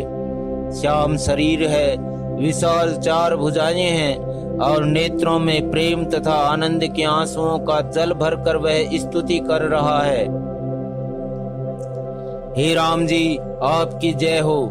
आपका रूप अनुपम है, आप निर्गुण हैं, सगुण हैं और सत्य ही गुणों के माया के प्रेरक हैं। 10 सिर वाले रावण की प्रचंड भुजाओं को खंड खंड करने के लिए प्रचंड बाण धारण करने वाले, पृथ्वी को सुशोभित करने वाले, जलयुक्त मेघ के समान श्याम शरीर वाले, कमल के समान मुख और लाल कमल के समान विशाल नेत्रों वाले, विशाल भुजाओं वाले और भव भय से छुड़ाने वाले कृपालु श्री रामचंद्र जी को मैं नित्य नमस्कार करता हूँ। आप अपरिमित बल वाले हैं, अनादि अजन्मा अव्यक्त निराकार एक अगोचर अलक्ष्य गोविंद, वेद वाक्यों द्वारा जानने योग्य, इंद्रियों से अतीत, जन्म मरण सुख दुख हर्ष शोक आदि द्वंद्वों को हर ले, विज्ञान की घन मूर्ति और पृथ्वी के आधार, जो संत राम मंत्र को जपते हैं, उन अनंत सेवकों के मन को आनंद देने वाले हैं,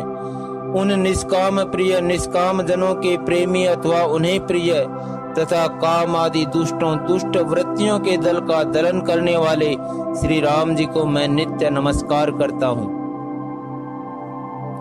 जिनको श्रुतियां निरंजन माया से परे ब्रह्म व्यापक निर्विकार और जन्म रहित कहकर गान करती हैं। मुनि जिन्हें ध्यान ज्ञान वैराग्य और योग आदि अनेक साधन करके पाते हैं, वे ही करुणाकंद शोभा के समूह स्वयं श्री भगवान प्रकट होकर जड़ चेतन समस्त जगत को मोहित कर रहे हैं। मेरे हृदय कमल के ब्रह्म रूप उनके अंग अंग में बहुत से कामदेवों की छवि शोभा पा रही है, जो अगम और सुगम है, निर्मल स्वभाव हैं, विषम और सम हैं और सदा शीतल शांत हैं। मन और इंद्रियों को सदा वश में करते हुए योगी बहुत साधन करने पर जिन्हें देख पाते हैं, वे तीनों लोकों के स्वामी रमा निवास श्री राम जी निरंतर अपने दासों के वश में रहते हैं। वे ही मेरे हृदय में निवास करें, जिनकी पवित्र कीर्ति आवागमन को मिटाने वाली है। अखंड भक्ति का वर मांग कर गृध्रराज जटायु श्री हरि के परम धाम को चला गया। श्री रामचंद्र जी ने उसकी दाह कर्म आदि सारी क्रियाएं यथा योग्य अपने हाथों से की। श्री रघुनाथ जी अत्यंत कोमल चित्त वाले, दीन दयालु और बिना ही कारण कृपालु हैं। गीध पक्षियों में भी अधम पक्षी और मांसाहारी था, उसको भी वह दुर्लभ गति दी जिसे योगी जन मांगते रहते हैं।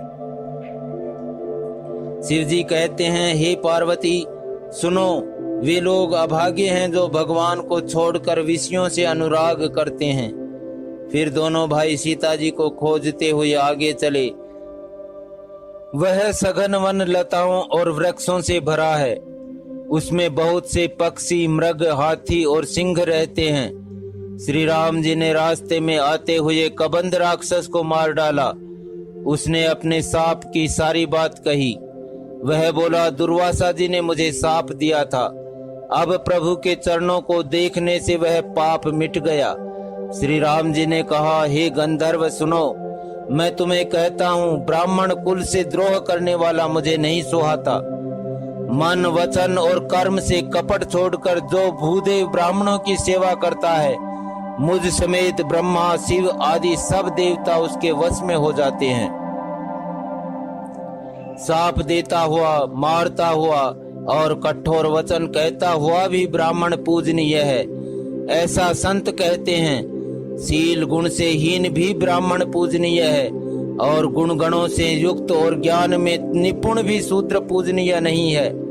श्री राम जी ने अपना धर्म भागवत धर्म कहकर उसे समझाया।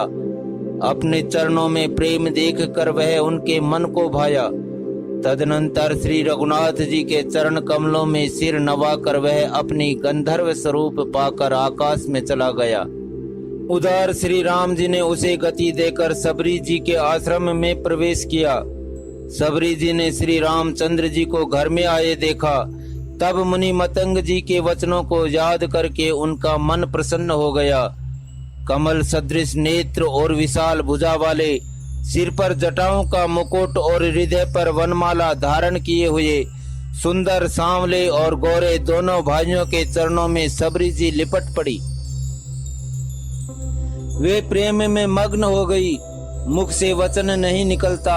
बार बार चरण कमलों में सिर नवा रही हैं। फिर उन्होंने जल लेकर आदर पूर्वक दोनों भाइयों के चरण धोए और फिर उन्हें सुंदर आसनों पर बैठाया।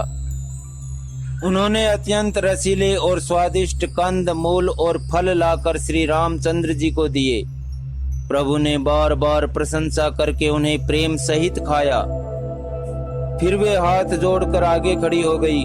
प्रभु को देखकर उनका प्रेम अत्यंत बढ़ गया। उन्होंने कहा, मैं किस प्रकार आपकी स्तुति करूं? मैं नीच जाति की और अत्यंत मूढ़ बुद्धि हूं। जो अधम से भी अधम स्त्रियां हैं, उनमें भी अत्यंत अधम हूं और उनमें भी हे पापनाशन मैं मंद बुद्धि हूं। श्री रघुनाथ जी ने कहा, हे भामिनी, मेरी बात सुन। मैं तो केवल एक भक्ति ही का संबंध मानता हूँ। जाति पाति कुल धर्म बड़ाई धन बल कुटुंब गुण और चतुरता, इन सब के होने पर भी भक्ति से रहित मनुष्य कैसा लगता है? जैसे जलहीन बादल शोभाहीन दिखाई पड़ता है। मैं तुझसे अब अपनी नवधा भक्ति कहता हूँ। तू सावधान होकर सुन और मन में धारण कर। पहली भक्ति है संतों का सत्संग। दूसरी भक्ति है मेरे कथा प्रसंग में प्रेम। तीसरी भक्ति है अभिमान रहित होकर गुरु के चरण कमलों की सेवा। और चौथी भक्ति यह है कि कपट छोड़कर मेरे गुण समूहों का गान करे। मेरे राम मंत्र का जाप और मुझ में दृढ़ विश्वास, यह पांचवी भक्ति है जो वेदों में प्रसिद्ध है। छठी भक्ति है इंद्रियों का निग्रह, शील, अच्छा स्वभाव या चरित्र, बहुत कार्यों से वैराग्य और निरंतर संत पुरुषों के धर्म आचरण में लगे रहना। सातवीं भक्ति है जगत भर को संभाव से मुझ में ओत प्रोत राममय देखना और संतों को मुझसे भी अधिक करके मानना। आठवीं भक्ति है जो कुछ मिल जाए उसी में संतोष करना और स्वप्न में भी पराये दोषों को ना देखना। नवीं भक्ति है सरलता और सबके साथ कपट रहित बर्ताव करना, हृदय में मेरा भरोसा रखना और किसी भी अवस्था में हर्ष और दैन्य विषाद का ना होना। इन नवों में से जिनके एक भी होती है, वह स्त्री पुरुष जड़ चेतन कोई भी हो, हे भामिनी, मुझे वही अत्यंत प्रिय है। फिर तुझ में तो सभी प्रकार की भक्ति दृढ़ है, अतएव जो गति योगियों को भी दुर्लभ है, वही आज तेरे लिए सुलभ हो गई है। मेरे दर्शन का परम अनुपम फल यह है कि जीव अपने सहज स्वरूप को प्राप्त हो जाता है। हे भामिनी, अब यदि तू गजगामिनी जानकी की कुछ खबर जानती हो तो बता। सबरी ने कहा, हे रघुनाथ जी, आप पंपा नामक सरोवर को जाइए, वहां आपकी सुग्रीव से मित्रता होगी। हे देव, हे रघुवीर, वह सब हाल बतावेगा। हे धीर बुद्धि, आप सब जानते हुए भी मुझसे पूछते हैं। बार बार प्रभु के चरणों में सिर नवाकर प्रेम सहित उसने सब कथा सुनाई। सब कथा कहकर भगवान के मुख के दर्शन कर हृदय में उनके चरण कमलों को धारण कर लिया और योगाग्नि से देह को त्याग कर जलाकर वह उस दुर्लभ हरिपद में लीन हो गई जहाँ से लौटना नहीं होता। तुलसीदास जी कहते हैं कि अनेकों प्रकार के कर्म, अधर्म और बहुत से मत, ये सब शोकप्रद हैं। हे मनुष्यों, इनका त्याग कर दो और विश्वास करके श्री राम जी के चरणों में प्रेम करो। जो नीच जाति की और पापों की जन्मभूमि थी, ऐसी स्त्री को भी जिन्होंने मुक्त कर दिया। अरे महादुर्बुद्धि मन, तू ऐसे प्रभु को भूलकर सुख चाहता है।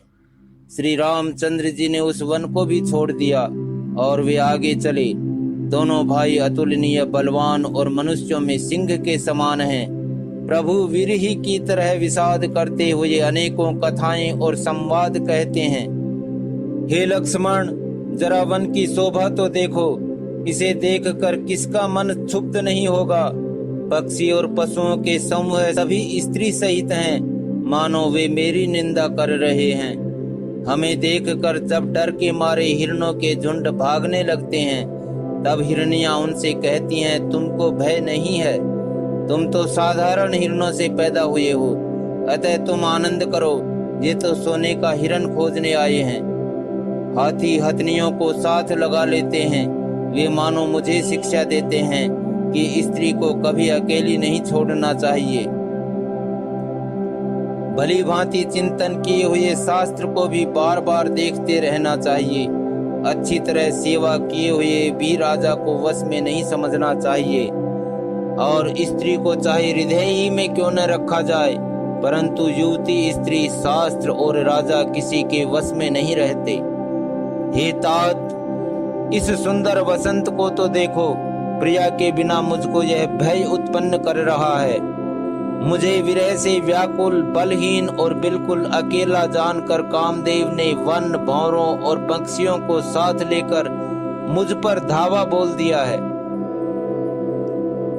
परंतु जब उसका दूत यह देख गया कि मैं भाई के साथ हूँ, अकेला नहीं हूँ, तब उसकी बात सुनकर कामदेव ने मानो सेना को रोक कर डेरा डाल दिया है। विशाल वृक्षों में लताएं उलझी हुई ऐसी मालूम होती हैं, मानो नाना प्रकार के तंबू तान दिए गए हैं। केला और ताड़ सुंदर ध्वजा पताका के समान है। इन्हें देखकर वही नहीं मोहित होता जिसका मन धीर है। अनेकों वृक्ष नाना प्रकार से फूले हुए हैं, मानो अलग अलग बाना वर्दी धारण किए हुए बहुत से तीरंदाज हों। कहीं कहीं सुंदर वृक्ष शोभा दे रहे हैं, मानो योद्धा लोग अलग अलग होकर छावनी डाले हों। कोयलें कूज रही हैं, वही मानो मत वाले हाथी चिंगाड़ रहे हैं। ढेक और महोक पक्षी मानो ऊंट और खच्चर हैं। मोर, चकोर, तोते, कबूतर और हंस मानो सब सुंदर ताजी अरबी घोड़े हैं। तीतर और बटेर पैदल सिपाहियों के झुंड हैं। कामदेव की सेना का वर्णन नहीं हो सकता। पर्वतों की शिलाएं रथ और जल के झरने नगाड़े हैं। पपीहे भाट हैं जो गुण समूह वीरदावली का वर्णन करते हैं। भौरों की गुंजार भेरी और सहनाई है। शीतल, मंद और सुगंधित हवा मानो दूत का काम लेकर आई है। इस पर चतुरंगिणी सेना साथ लिए कामदेव मानो सबको चुनौती देता हुआ विचर रहा है। हे लक्ष्मण, कामदेव की इस सेना को देखकर जो धीर बने रहते हैं, जगत में उनकी वीरों में प्रतिष्ठा होती है। इस कामदेव के एक स्त्री का बड़ा भारी बल है। उससे जो बच जाए वही श्रेष्ठ योद्धा है। हे तात, काम, क्रोध और लोभ ये तीन अत्यंत प्रबल दुष्ट हैं। ये विज्ञान के धाम मुनियों के भी मनों को पल भर में क्षुब्ध कर देते हैं। लोभ को इच्छा और दंभ का बल है। काम को केवल स्त्री का बल है और क्रोध को कठोर वचनों का बल है। श्रेष्ठ मुनि विचार कर ऐसा कहते हैं। शिव जी कहते हैं, हे पार्वती, श्री रामचंद्र जी गुणातीत, तीनों गुणों से परे, चराचर जगत के स्वामी और सबके अंतर की जानने वाले हैं। उपर्युक्त बातें कहकर उन्होंने कामी लोगों की दीनता, बेबसी दिखलाई है और धीर विवेकी पुरुषों के मन में वैराग्य को दृढ़ किया है। क्रोध, काम, लोभ, मद और माया ये सभी श्री राम जी की दया से छूट जाते हैं। वह नटराज भगवान जिस पर प्रसन्न होता है, वह मनुष्य इंद्रजाल माया में नहीं भूलता। हे उमा, मैं तुम्हें अपना अनुभव कहता हूँ, हरि का भजन ही सत्य है। यह सारा जगत तो स्वप्न की भांति झूठा है। फिर प्रभु श्री राम जी पंपा नामक सुंदर और गहरे सरोवर के तीर पर गए। उसका जल संतों के हृदय जैसा निर्मल है। मन को हरने वाले सुंदर 4 घाट बंधे हुए हैं। भांति भांति के पशु जहां तहां जल पी रहे हैं। मानो उदार दानी पुरुषों के घर याचकों की भीड़ लगी हो। घनी पुरइनों कमल के पत्तों की आड़ में जल का जल्दी पता नहीं मिलता। जैसी माया के ढके रहने के कारण निर्गुण ब्रह्म नहीं दिखता। उस सरोवर के अत्यंत अथाह जल में जब मछलियां सदा एक रस एक समान सुखी रहती हैं, जैसे धर्मशील पुरुषों के सब दिन सुखपूर्वक बीतते हैं। उसमें रंग बिरंगे कमल खिले हुए हैं। बहुत से भंवरे मधुर स्वर से गुंजार कर रहे हैं। जल के मुर्गे और राजहंस बोल रहे हैं, मानो प्रभु को देखकर उनकी प्रशंसा कर रहे हों। चक्रवाक, बगुले आदि पक्षियों का समुदाय देखते ही बनता है। उनका वर्णन नहीं किया जा सकता। सुंदर पक्षियों की बोली बड़ी सुहावनी लगती है, मानो रास्ते में जाते हुए पथिक को बुलाए लेती हो।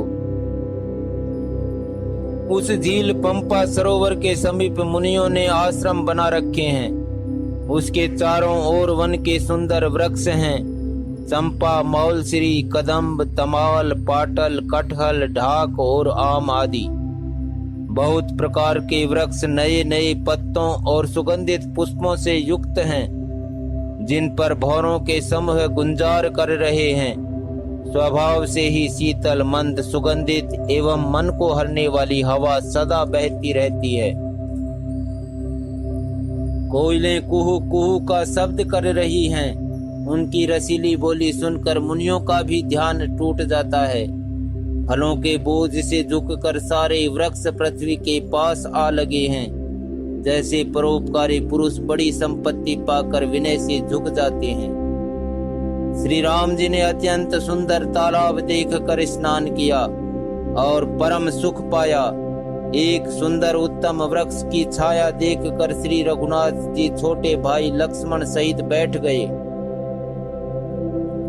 फिर वहां सब देवता और मुनि आए और स्तुति करके अपने अपने धाम को चले गए। कृपालु श्री राम जी परम प्रसन्न बैठे हुए छोटे भाई लक्ष्मण जी से रसीली कथाएं कह रहे हैं। भगवान को विरहायुक्त देखकर नारद जी के मन में विशेष रूप से सोच हुआ। उन्होंने विचार किया कि मेरे ही शाप को स्वीकार करके श्री राम जी नाना प्रकार के दुखों का भार सह रहे हैं, दुख उठा रहे हैं। ऐसे भक्त वत्सल प्रभु को जाकर देखूं, फिर ऐसा अवसर ना आवेगा। यह विचार कर नारद जी हाथ में वीणा लिए हुए वहां गए, जहां प्रभु सुख पूर्वक बैठे हुए थे। वे कोमल वाणी से प्रेम के साथ बहुत प्रकार से बखान बखान कर रामचरित का गान करते हुए चले आ रहे थे। दंडवत करते देखकर श्री रामचंद्र जी ने नारद जी को उठा लिया और बहुत देर तक हृदय से लगाए रखा। फिर स्वागत कुशल पूछकर पास बैठा लिया। लक्ष्मण जी ने आदर के साथ उनके चरण धोए। बहुत प्रकार से विनती करके और प्रभु को मन में प्रसन्न जानकर तब नारद जी कमल के समान हाथों को जोड़कर वचन बोले, हे स्वभाव से ही उदार श्री रघुनाथ जी, सुनिए, आप सुंदर, अगम और सुगम वर के देने वाले हैं। हे स्वामी, मैं एक वर मांगता हूँ, वह मुझे दीजिए। यद्यपि आप अंतर्यामी होने के नाते सब जानते ही हैं। श्री राम जी ने कहा, हे मुनि, तुम मेरा स्वभाव जानते ही हो। क्या मैं अपने भक्तों से कभी कुछ छिपाव करता हूँ? मुझे ऐसी कौन सी वस्तु प्रिय लगती है जिसे हे मुनि श्रेष्ठ तुम नहीं मांग सकते। मुझे भक्त के लिए कुछ भी अदेय नहीं है। ऐसा विश्वास भूलकर भी मत छोड़ो। तब नारद जी हर्षित होकर बोले, मैं ऐसा वर मांगता हूँ, यह धृष्टता करता हूँ। यद्यपि प्रभु के अनेकों नाम हैं और वेद कहते हैं कि वे सब एक से एक बढ़कर हैं, तो भी हे नाथ, राम नाम सब नामों से बढ़कर हो और पाप रूपी पक्षियों के समूह के लिए यह वधिक के समान हो। आपकी भक्ति पूर्णिमा की रात्रि है, उसमें राम नाम यही पूर्ण चंद्रमा होकर और अन्य सब नाम तारागण होकर भक्तों के हृदय रूपी निर्मल आकाश में निवास करें। कृपा सागर श्री रघुनाथ जी ने मुनि से एवं अस्तु ऐसा ही हो कहा। तब नारद जी ने मन में अत्यंत हर्षित होकर प्रभु के चरणों में मस्तक नवाया। श्री रघुनाथ जी को अत्यंत प्रसन्न जानकर नारद जी फिर कोमल वाणी बोले, हे राम जी, हे रघुनाथ जी, सुनिए, जब आपने अपनी माया को प्रेरित करके मुझे मोहित किया था, तब मैं विवाह करना चाहता था। हे प्रभु, आपने मुझे किस कारण विवाह नहीं करने दिया? प्रभु बोले, हे मुनि, सुनो, मैं तुम्हें हर्ष के साथ कहता हूँ कि जो समस्त आशा भरोसा छोड़कर केवल मुझको ही भजते हैं, मैं सदा उनकी वैसे ही रखवाली करता हूँ जैसे माता बालक की रक्षा करती है। छोटा बच्चा जब दौड़कर आग और सांप को पकड़ने जाता है, तो वहां माता उसे अपने हाथों अलग करके बचा लेती है। सयाना हो जाने पर उस पुत्र पर माता प्रेम तो करती है, परंतु पिछली बात नहीं रहती, अर्थात मात्र परायण शिशु की तरह फिर उसको बचाने की चिंता नहीं करती, क्योंकि वह माता पर निर्भर न होकर अपनी रक्षा आप करने लगता है।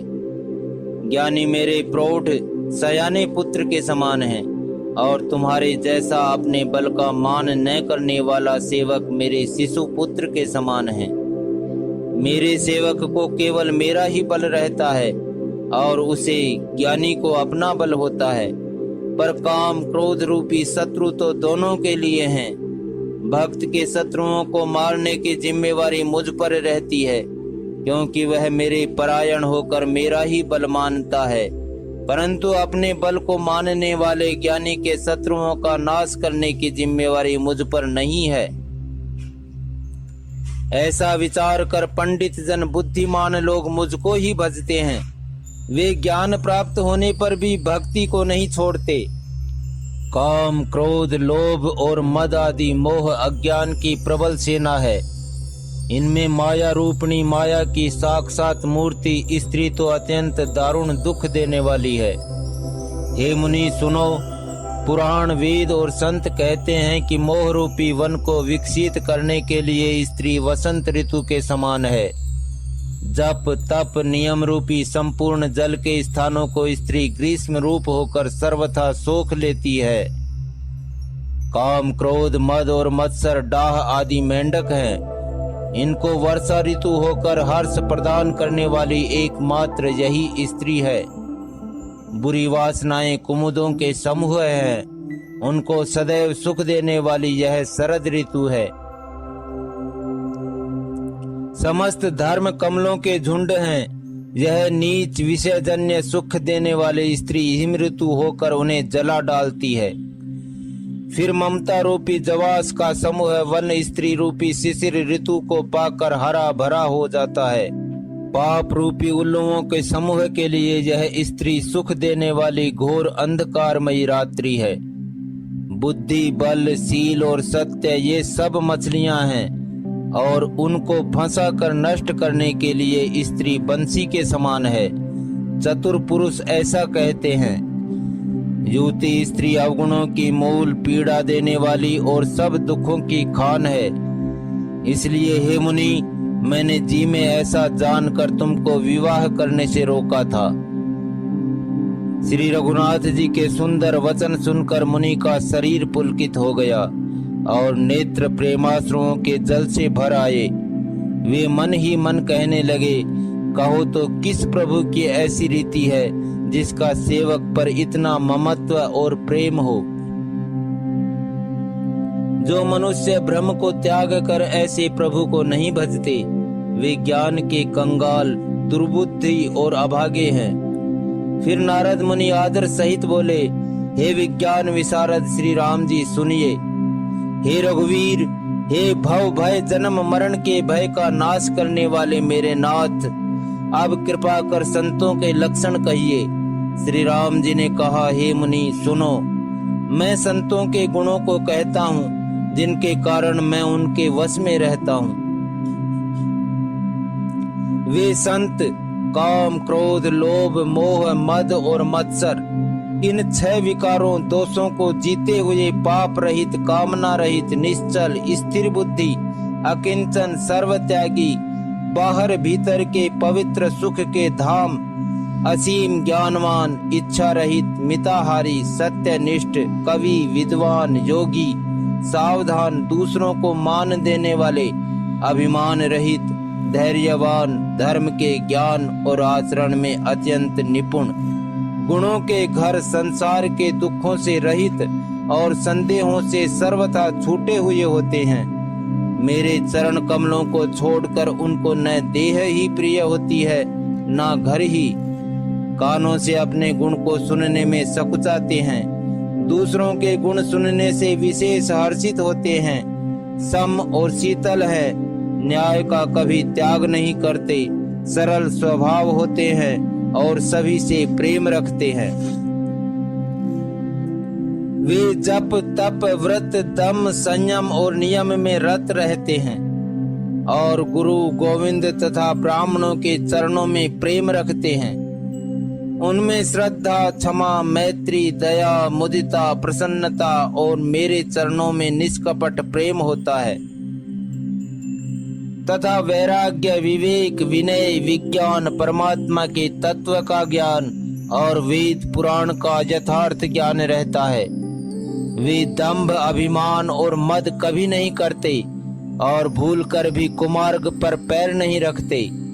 सदा मेरी लीलाओं को गाते सुनते हैं और बिना ही कारण दूसरों के हित में लगे रहने वाले होते हैं। हे मुनि सुनो, संतों के जितने गुण हैं उनको सरस्वती और वेद भी नहीं कह सकते, शेष और शारदा भी नहीं कह सकते। यह सुनते ही नारद जी ने श्री राम जी के चरण कमल पकड़ लिए। दीनबंधु कृपालु प्रभु ने इस प्रकार अपने श्रीमुख से अपने भक्तों के गुण कहे। भगवान के चरणों में बार बार सिर नवाकर नारद जी ब्रह्मलोक को चले गए। तुलसीदास जी कहते हैं कि वे पुरुष धन्य हैं जो सब आशा छोड़कर केवल श्री हरि के रंग में रंग गए हैं।